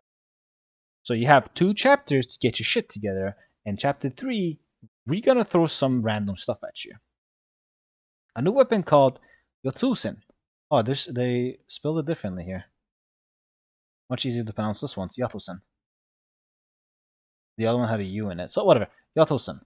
was introduced during this hands-on. Could you explain its key features and how it differs from Takemi Nakata, the dual blade? Takemi Nakata, that's a hilariously punny name for dual blades. The Yatosen is designed around the concept of ultra-close range combat. In its default form, was correct. In its default form, when using the base form, it takes the shape of a twisted drill like rapier, something similar to what you might call a twist sword or a twist knife. When you switch to the Blood Raven form, it transforms into a spinning drill. In contrast to the Takemi Nakata, which allows you to extend its blade using the Blood Raven form and strike from a distance, the Yatosen takes the opposite approach. It's meant for players who want to get right up close in the enemies. To the enemies, not in the enemies. Don't go in the enemies. Although you do have a drill, you can drill into them. Using thrust, stabs, and pierce attacks. It's a weapon built for tight one-on-one encounters in certain situations. It may even be more effective again and easier to handle than Takemi Nakata. The Yotosen requires a bit more finesse than the Takemi Nakata. It's not the kind of weapon you can just swing wildly. You get the most out of it by choosing the right moment. Enemy types. It's a tool that greatly rewards players who tailor their approach to a situation that, in that sense. The Yotosen really represents a flexible and exciting option within the player's arsenal. So I'm guessing if something is really resistant to being staggered, because this weapon hits multiple times really fast, it's more effective against them. So better hits done. In this title, we've learned that the players can freely switch weapons in the middle of combos. This system seems to be explosive. Okay, hold on. This got important. This got really important. Explosive expanded the range of combat dynamics. Could you tell us more about the reasoning behind this? This got really fucking serious. Okay, hold on a minute. Because this is a brand new numbered title being delivered more than 10 years, 12 fucking years. Don't sugarcoat this shit. It's been 12 years, man. 10 years since the last one. Yeah, but it doesn't count. We felt it was necessary to evolve every aspect of the game experience. The real-time weapon switching system is one such important piece of that evolution. Naturally, it improves responsiveness in action gameplay. Thank you. And for advanced players, it also facilitates combo constructs within the aim of enhancing the quality of the action experience and expanding gameplay variety. We adopted this new method. This free switching system, add the screenshot. So, this free switching system was part of our concept from the early stages of development. We were confident that it would make Ninja Gaiden as a full-fledged 3D action game even more enjoyable. They are correct. And once you play it, you'll find it's a fun mechanic that makes you want to try various weapons more casually. We are proud to present this as one of the highlights of the title, and we hope everyone will enjoy it. They're really proud of the weapon switch. They should be, honestly. It's not easy to pull off something like that. Because God of War has weapon switching in it too. That shit's horrible. And you don't feel like using the weapons because they're ass. So, in the demo version, players were able to use all the weapon techniques and martial arts from the start. However, in the actual game, we assume that the degree to which these are acquired will vary significantly depending on the player's skill and the game's difficulty level. With that in mind, we'd like to ask, is it possible to progress through the game even if players fail to learn most of the weapon techniques? If I were to give a bit of advice, I'd still recommend first acquiring the low-cost combat and weapon skills, and then gradually work your way. Hell no! Gradually work your way up to the more expensive and advanced ones. As you progress, you can try out different skills and see which one suits your playstyle. This process allows you to develop your own approach to combat and enjoy more personalized Ninja Gaiden 4 experience. This is why Air Hike costs us 50 fucking K to purchase. Enemy Step costs 50K to purchase, and Air Hike is 20K, and Stinger is the least expensive thing you can get. Right? They're teaching you. They want to teach you how to use it. If you're not good enough to get 7K on Mission 1 on the MC3, then your ass is getting Stinger. You're going to learn how to close distance. So, yeah. We've tried to prevent situations where players are completely stuck because they haven't learned any combat skill. Of course, if someone intentionally avoids learning new techniques and continues playing that way, the game can essentially turn into a self-imposed hardcore challenge. Laughs. Yes. Whatever, I'm not going to elaborate on that. Anyhow, this is something a lot of people should even start doing because some fools complain that a game is too easy and they refuse to challenge themselves to make it harder for themselves. It's this thing called power fantasy. When you're good at something, when you've grinded the game for hundreds of hours, you're supposed to feel strong. If you don't like feeling that strong, take some of your tools away. Because you cannot take your experience away. You will never be worse than what you were before. Unless you get amnesia or something. Anyhow, you'll begin by spending ninja coins to learn the cheaper techniques, and under Tyrant's guidance, you'll train and practice. There's a training mode. Train and practice each move. Oh, my throat. In combat scenarios. Through this process, you slowly but surely develop the skill set needed to overcome the next big challenge. The sense of growth and mastery is what we believe defines the gameplay experience of Ninja Gaiden 4. I need to take a break. Oh, I need to take a break. Give me a sec. Wow, give me a sec.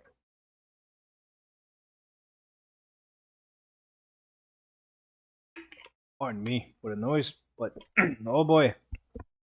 I probably should have done this in multiple sections. But I know you guys are starving for news, and I will deliver. Wow, I have too many notifications to answer. Where was I? More of an action gameplay in the situation changes rapidly, and the number of enemies become overwhelming. The true fun of this game lies in selecting the best technique for those evolving situations. That's precisely why we didn't want to throw everything at the player from the beginning.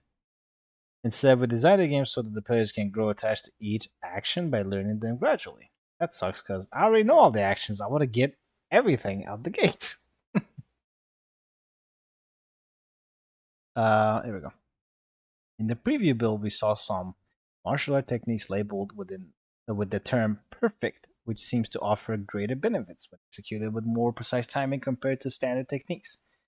Would you say that mastering these kind of advanced skills is the key to mastering Ninja Gaiden 4 overall? This game offers players an exponentially wide variety of action to choose from. The idea is for each player to discover which style suits them the best among the vast selection, and then be free to refine and master it in their own way. That's the kind of design philosophy that's at the heart of Ninja Gaiden 4. They want you to choose your own playstyle. That's why you have so much stuff you can do in it. That's why you have weapon switching. If you're a Devil May Cry player, you can mess around with that. Air combos and all that. You have perfect dodges and perfect blocks. If you like Sekiro's and stuff, you have perfect blocks and all that. If you like dodging like Bayonetta, you have perfect dodges. Or if you like Ninja Gaiden, everything's there. Essence is there. OTs are there. UTs are there. Wall running, spawning swap, everything's there for you to play however you like. This game offers players wait, hold that. Yeah, okay. This game offers players an exponentially wide variety of actions to choose from. The idea is for each player to discover a style that suits them the best among the fast forwards. Okay, I read that already. Take the perfect combat skill. For example, these refer to moves that require precise timing, such as well-timed guards or counters. This kind of playstyle tests your ability to improve during battle as well as your ability to read and memorize enemy patterns, which is something natural you do in every game. However, when multiple enemies appear on the screen at once, their movement starts to interfere with each other, which introduces unpredictability into their behavior. In this situation, improvisation becomes even more important. I don't think I've ever seen anybody use that word, even though I know it's a thing. Improvisation? Okay. Improvisation. I think I meant improvisation. Yes, I read it wrong. Improvisation. I've heard that one. So my fault. On the other hand, some players may prefer an aggressively combat heavy style. I just talked about the DMC people. A style that focus hi cat. A style that focus on landing powerful heavy blows using the blood raven. Players who find appeal in those kinds of approach, there are other valid routes towards mastering the game. Ultimately, the fact that players can freely discover their own methods and strategies for tackling the game is one of the most enjoyable and compelling aspects of Ninja Gaiden 4. Hello, cat. In the preview build, Ryu Hayabusa was playable. And how long is this fucking interview? Jesus. Playable in addition to his previous unknown external powers, the players were able to also experience combat in his new Gleam form. Could you tell us more about Ryu's abilities in the game? I've read this like 6 times already, but I'll read it again. In Ninja Gaiden 4, the true Dragon Gleam, which has existed from the first Ninja Gaiden and also an ultimate technique in Ninja Gaiden 2. is heavily featured. The gleam from this game is inspired by the feeling of activating that ultimate technique.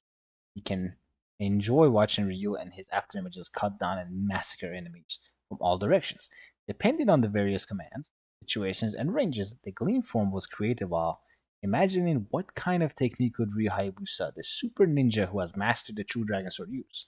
As a result, the gleam form was created as a symbol of Ryu's prowess.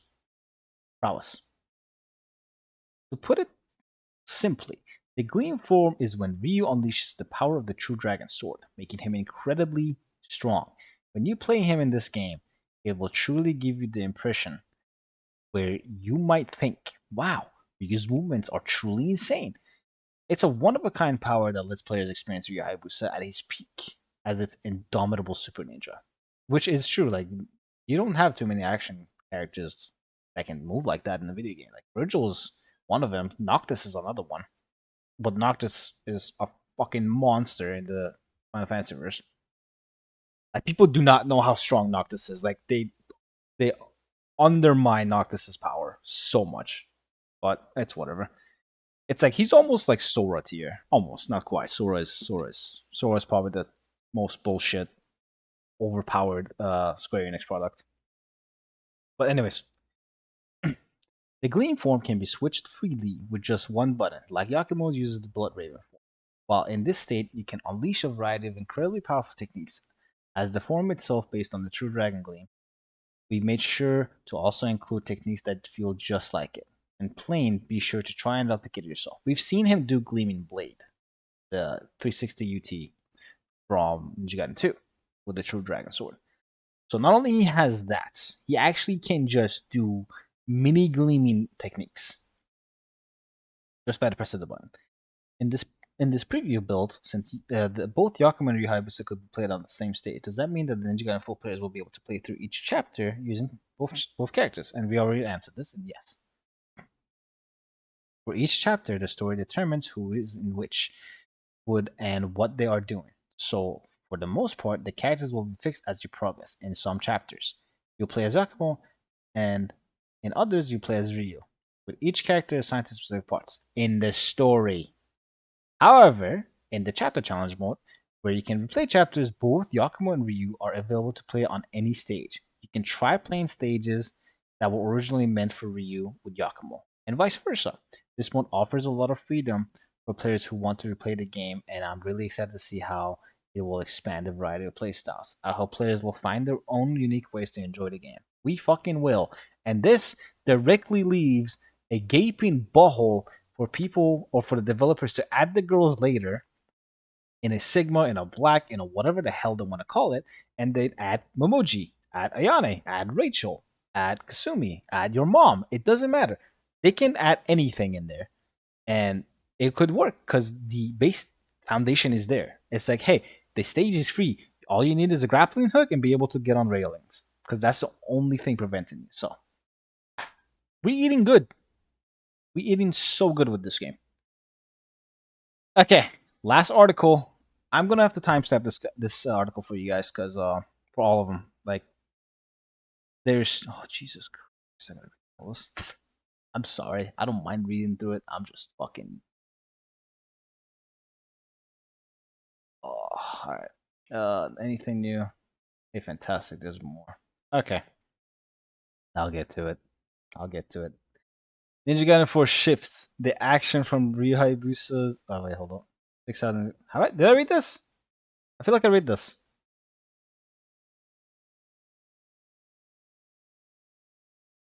Yes, I did read this. I think yes, I did. Unless they have two. Let me check. Let me check.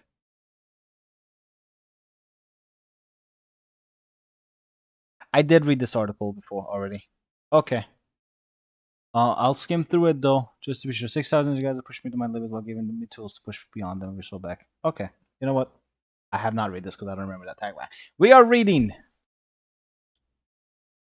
Pray for me, people. My throat hurts. Ninja Gaiden 4 shifts the action from Ryu Hayabusa to Yakumo, a member of the even more shadowy Raven clan. Yeah, I have not read this before. But after going hands-on, With the first 3 chapters plus the prologue across several hours of play, it feels instantly familiar.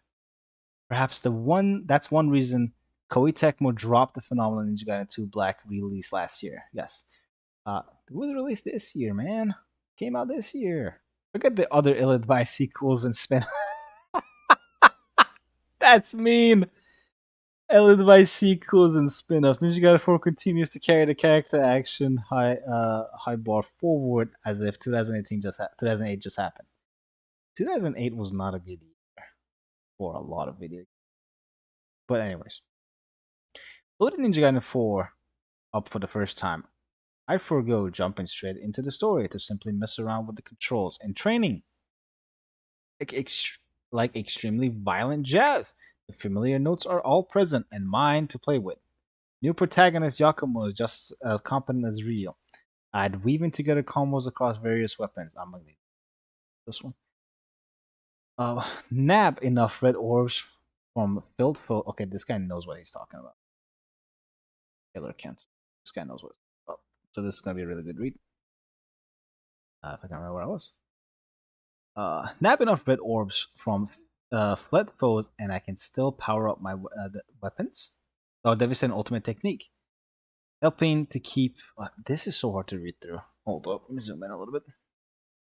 Helping to keep huge mobs at bay. Dish out enough damage, and Yakumo can lop off limbs, opening enemies up to gratifying instantly finishing move kills, which is the obliteration techniques.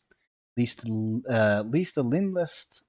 the limbless enemies grab you and blow themselves up and take off massive chunks of your health. Yeah, suicide kills. Even though development duties have shifted from Team Ninja being headed up by Platinum Games, it's self-responsible for of the best action games in genre like Metal Gear Rise and Revenge. Yes, which is a lot. It's a game people mainly compare this to. It's fantastic just how at home I feel instant after unsheathing my controller. I tap out a launcher move to flick one enemy into the air, leap up to join him, and without having even a look at the combo list, I plunge him into an iconic Izuma drop. A typo. File driver move. That's unfortunate. It's like I never missed a day of ninja training. I still got the move. Dragon Tokyo. Ninja Gaiden 4 story also feels like it has the Zero's edge, I guess the early 2000s edge to stand alongside its predecessors. Though at the same time, it brings a new perspective to the world of Ninja Clan that we know. With the Dark Dragon defeated by the Rehyped star of the previous games. There, someone mentions Dragon Sword finally. Someone actually mentioned Dragon Sword. I think it's an NES game. I don't know if it was anything else. Its skeletal corpse still hung suspended over Tokyo, spewing a cursed blood rain. With the futuristic cyberpunk-like take on the city evacuated, it's now controlled by an elite military force, and Ryu himself as their protected a series. Oh, this is kind of spoilery, but whatever. Protect a series of shrines powered by imprisoned demons who protect the seal, ensuring the Dark Dragon at least somewhat dead. So, what I talked about earlier and said I don't want to get into because it's a little spoilery is this. This was it. It's the Dark Dragon is actually a dragon you defeated before but couldn't quite kill him off. So he was forced to seal it. I don't know if that's a retcon. I don't know if it's something that happened slightly after Dragon Blade. But yeah. He's sealed and Yakumo wants to take revenge. Yakumo wants to break the seals, unleash it, and take it down himself. Now, our little boy doesn't know that if this thing was something even Ryu couldn't handle, so the chances of Yakumo being able to handle it is even lower. So that's why he probably gets in his way to tell him to relax, bro, we got it under control. But I think you guys can imagine how the end of the game shape up based on that. Yakumo and the Raven clan, however, have other plans. An ancient prophecy of the clan states that this extra shadowy clan will be responsible for ridding the world of the Dark Dragon once and for all. Encountering the dragon's priestess, however, she tells Yakumo that the only way to do is do so is to resurrect it and then cleanse it, and that she'll help him do it. That is sus. Sneaking through the quarantine zone to enter the lockdown Tokyo, it's up to Yakumo to slice through all the barriers in place, slay the demons, protecting the seals, and then deal with the Dark Dragon, which of course puts him directly at odds with Ryu Hayabusa. Even if on paper they have the same goals, casting the eternal light, lit by the neon, and with the strange twisted skeleton of the dragon hanging overhead, this vision of Tokyo is incredible. And as Yakumo gets closer to each demon seal, they additionally twist the reality of Tokyo with their own theming. It means, oh my voice, it means Ninja Gaiden 4 feels structurally familiar to the past entries while also feeling fresh, chapter based, and very replayable because of it. Yakumo's ultimate goal to take down each powerful demon is similar to Ninja Gaiden 2, for instance. But for those who love the game's futuristic Tokyo opening, it seems like it's much more of this entry will be based around the exploring the location, which is great as far as I'm concerned. The prologue and 3 chapters I play set all this up, taking me right the way through to slaying the first demon. So I'm guessing that's the Kitsune lady. Which isn't to say there's nothing new in Ninja Gaiden 4. Far from it. It's simply that Platinum Games' approach to building a new come out of a greater respect for the solid foundation put in place by Ninja Gaiden and Ninja Gaiden 2. Yakuma's fluent moveset and weapons are a springboard for him to leap into even more explosively stylish fights than the series has tackled before. Pushing me even harder in turn. Learning how it all works is moreish. Seeing my initial fumbles transform into stylish victories incredibly rewarding through it only took me a little over 2 hours to comfortably get through. I think they had 6 hours of it, so 2 hours is not bad to get the hang of things. But to completely get through this introduction the first time around. I've already played each chapter multiple times across the different characters and simply to test my mettle as I grew more comfortable with Ninja Gaiden's 4 new mechanics. Yakumo's Raven Clan works from the shadows to achieve their goals, and they have some equally dark abilities to match. Most notable is Yakumo's Bloodbind Ninjutsu, a sort of blood magic that allows him to transform both himself and his weapons into a powered up Blood Raven form himself. The Nano can transform herself. Interesting. Blood Raven form. Crucial. This might be a spoiler. Crucially, this is constantly available mode shift rather than a break in case of emergency. Hail Mary. Hold the left trigger down, and Yakumo will shift instantly, giving him access to a different moveset right away. These are information we know. A new layer of action that slides right above the standard stuff. Using bloodbound attacks expands the meter, but just about every regular option will accumulate it as well. From landing normal strikes to nifty perfect dodges, these transform your weapons as well. That's good actually. I want to know if like perfect blocks and dodges actually transform it, so that's good. Yakumo's dual swords fusing together into one extra long, gnarly, glowing red one, or his polearm getting a big old spinning drill head. It's not just that Yakuma can shift to Blood Raven by just holding down the trigger, but that weaving in and out of mid combo is essential, necessary to keep tussles in your favor. Enemies can block your attacks and even hit you back with counterattacks, and the like of you, and like if you're not careful.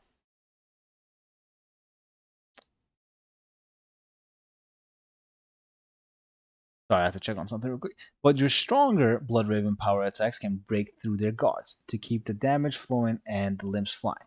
These attacks can be charged as well, boosting their de-limbing potential and even use as a follow-up to counter and perfect dodge, strike many enemies at once. Yeah, so you have multiple follow-up actions with Blood Raven form, from perfect dodge into whatchamacallit? Countering. I think we've seen the counter. If you counter and do Blood Raven, you do like a fucking instant flash, like the fatal flash, but with the Blood Raven form, which is crazy powerful.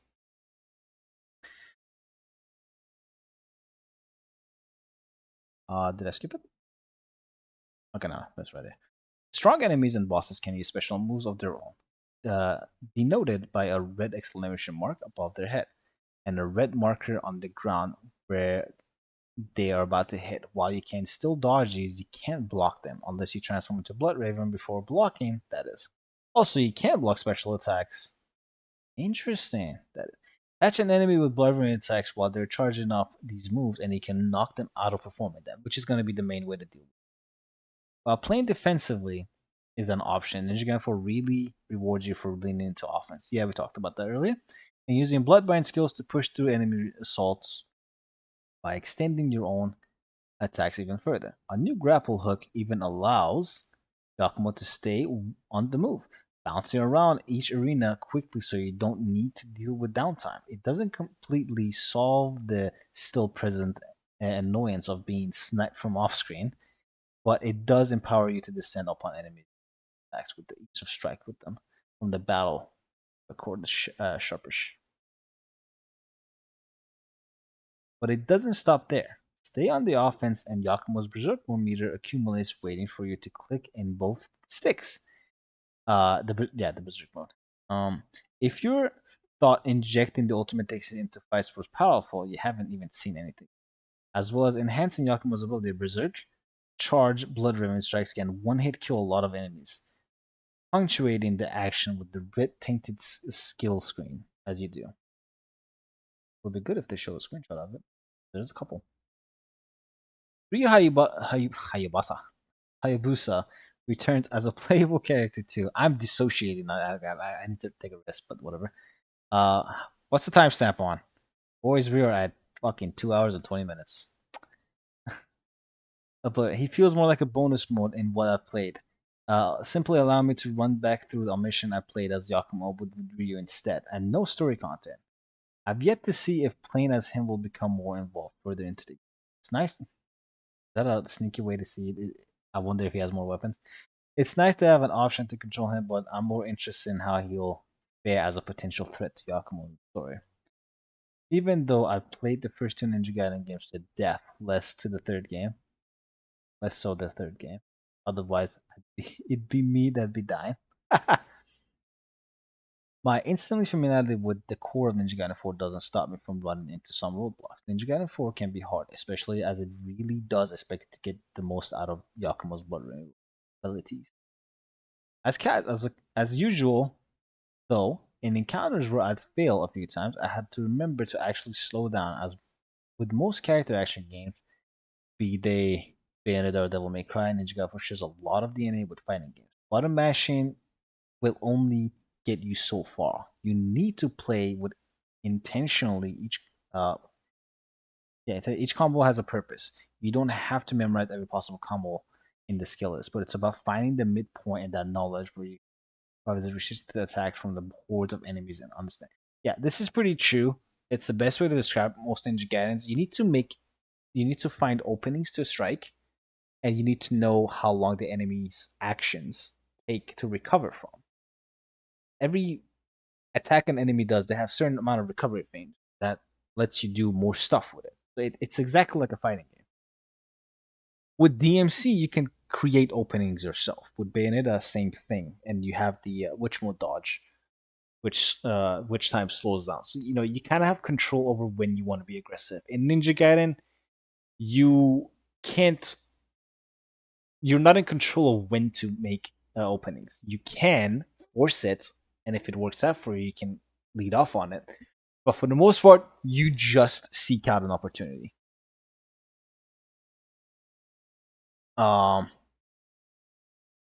Once I slow things down, I can fold in ideas about blood binding some more clearly. Oh, dodge here, respond with a blood raven, blood launcher attack to keep him suspended, and then flow into this bigger guy. And that's a feeling I'm more than familiar with from the older Ninja Gaiden games, as I splash buckets of blood all over Tokyo.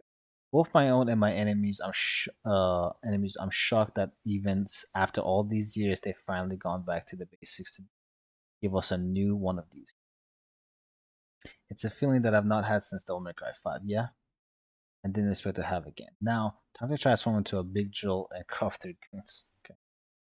Okay. This was a pretty passionate article. But yeah, it's your good old Ninja Gaiden. I just read 2 fucking hours of articles for you all to reassure you that this is Ninja Gaiden. This is what we've been playing. This is what have been playing. I don't care if some 40-year-old asshole thinks this game is not what it used to be, because that's not true. This game is what it used to be with more things splashed into it. Because if you are that 40-year-old asshole, if you are actually 40 years old, I apologize. But if you are one of those old heads that wants to stay close-minded, they made a game for you. They made a game for you. It's called Ninja Gaiden 2 Black. Go play it. I hope you enjoy it. It's on sale. Purchase it. Love it. Or not. Go play the old ones. I'm sure you have it.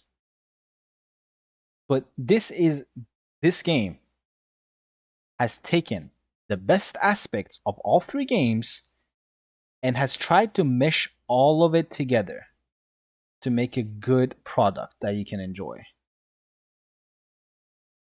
So all I'm saying is that be mindful playing this game, because you'll be able to notice everything they have taken. It has Ninja Gaiden 3's control, which is the best control in any of them. Ryu is the fastest, has the most amount of strings, has the most amount of options. Doesn't have the most amount of weapons, but still, the things he can do with all those weapons eclipse the other two games. And they have taken the feel of Ninja Gaiden 2, which that game feels the best when it comes to just environment design, the way you travel through it and all that. I have my nitpicks, but it's just nitpicks. That's why they've taken the best aspects of them and eliminated those nitpicks. And it has some aspect of one. I'm guessing the storytelling is going to be like one, because one storytelling was probably the best one out of all of them. I'm not going to say 3 was. I don't. I'm not that ignorant. But anyways, so they are trying to compose something that's the best of 3 worlds. So again, game is going to be great. Is it going to be worth your money? Only you can judge that. I cannot answer that question for you. I have a different gauge for what's worth what amount of money. I cannot answer that. Only you can answer that. You can wait for it, so you can buy the one that is up to you and your financial status. Right? Because the worst thing you can do is spend too much money on a game and then you end up not liking it because it doesn't match the price you pay. But that's aside the point. You're watching Ninja Gaiden. You're watching a modern Ninja Gaiden. We got a modern Ninja Gaiden after 12 years. So appreciate it. Give feedback if you still want more. Because I know everybody was complaining was weapon. That's eliminated. We are getting weapons as DLC for Ryu later down the line. And I can promise you there will be a trailer for that shit as a launch trailer. The launch trailer will have them teasing Ryu getting more weapons, and they're going to advertise it the same way they have done every other advertisement on Twitter in 10 seconds, 20 second, 30 second clips. So what's your next request? Because Ryu got his weapons. What's next? Chapter select is there. Co-op most likely is there, but if you want it, go say it. Go in the comment section. Hey, it would be great if you have survival mode with co-op as an extra mode, which I'm sure it's in the works. I'm sure they'll setting up servers and shit for it and figuring out the costs and all that stuff. Give feedback. I don't get why people only give feedback when they're unhappy. Give feedback when you're happy. It's really important for developers to see it. You gotta drown out the negative as much as you can with positive. Because negative demotivates, positive motivates. It's that easy. You keep telling developers you want something, they'll be like, all right, let's do it. People want it. There's requests for it. You keep saying, I'm not buying it because this and this and that. It's like, oh, well, people lost interest because we messed up one thing. I guess we should. Well, shit goes down like that. And I've said this every video, so I'm not going to recite this again for the 10,000th time. But if you have good feedback, if you have requests, nicely represent them to the developers in comment sections, to reviewers, to IGN, to whoever. But nicely. Always represent it nicely. So, anyways, with that said, I'm going to upload this video. Hope you guys can chew through this. I will timestamp it because in the hell, it is a lot of video. And my throat hurts. So, I'm going to take a small break. I'm going to go chomp down 5 honey jars because I need to heal my throat. And you guys have a wonderful day. I'm going to do a full breakdown on all the gameplay clips and answer some comments because I know I have a whole bunch. So sit tight. I'll catch you guys soon. Enjoy the show.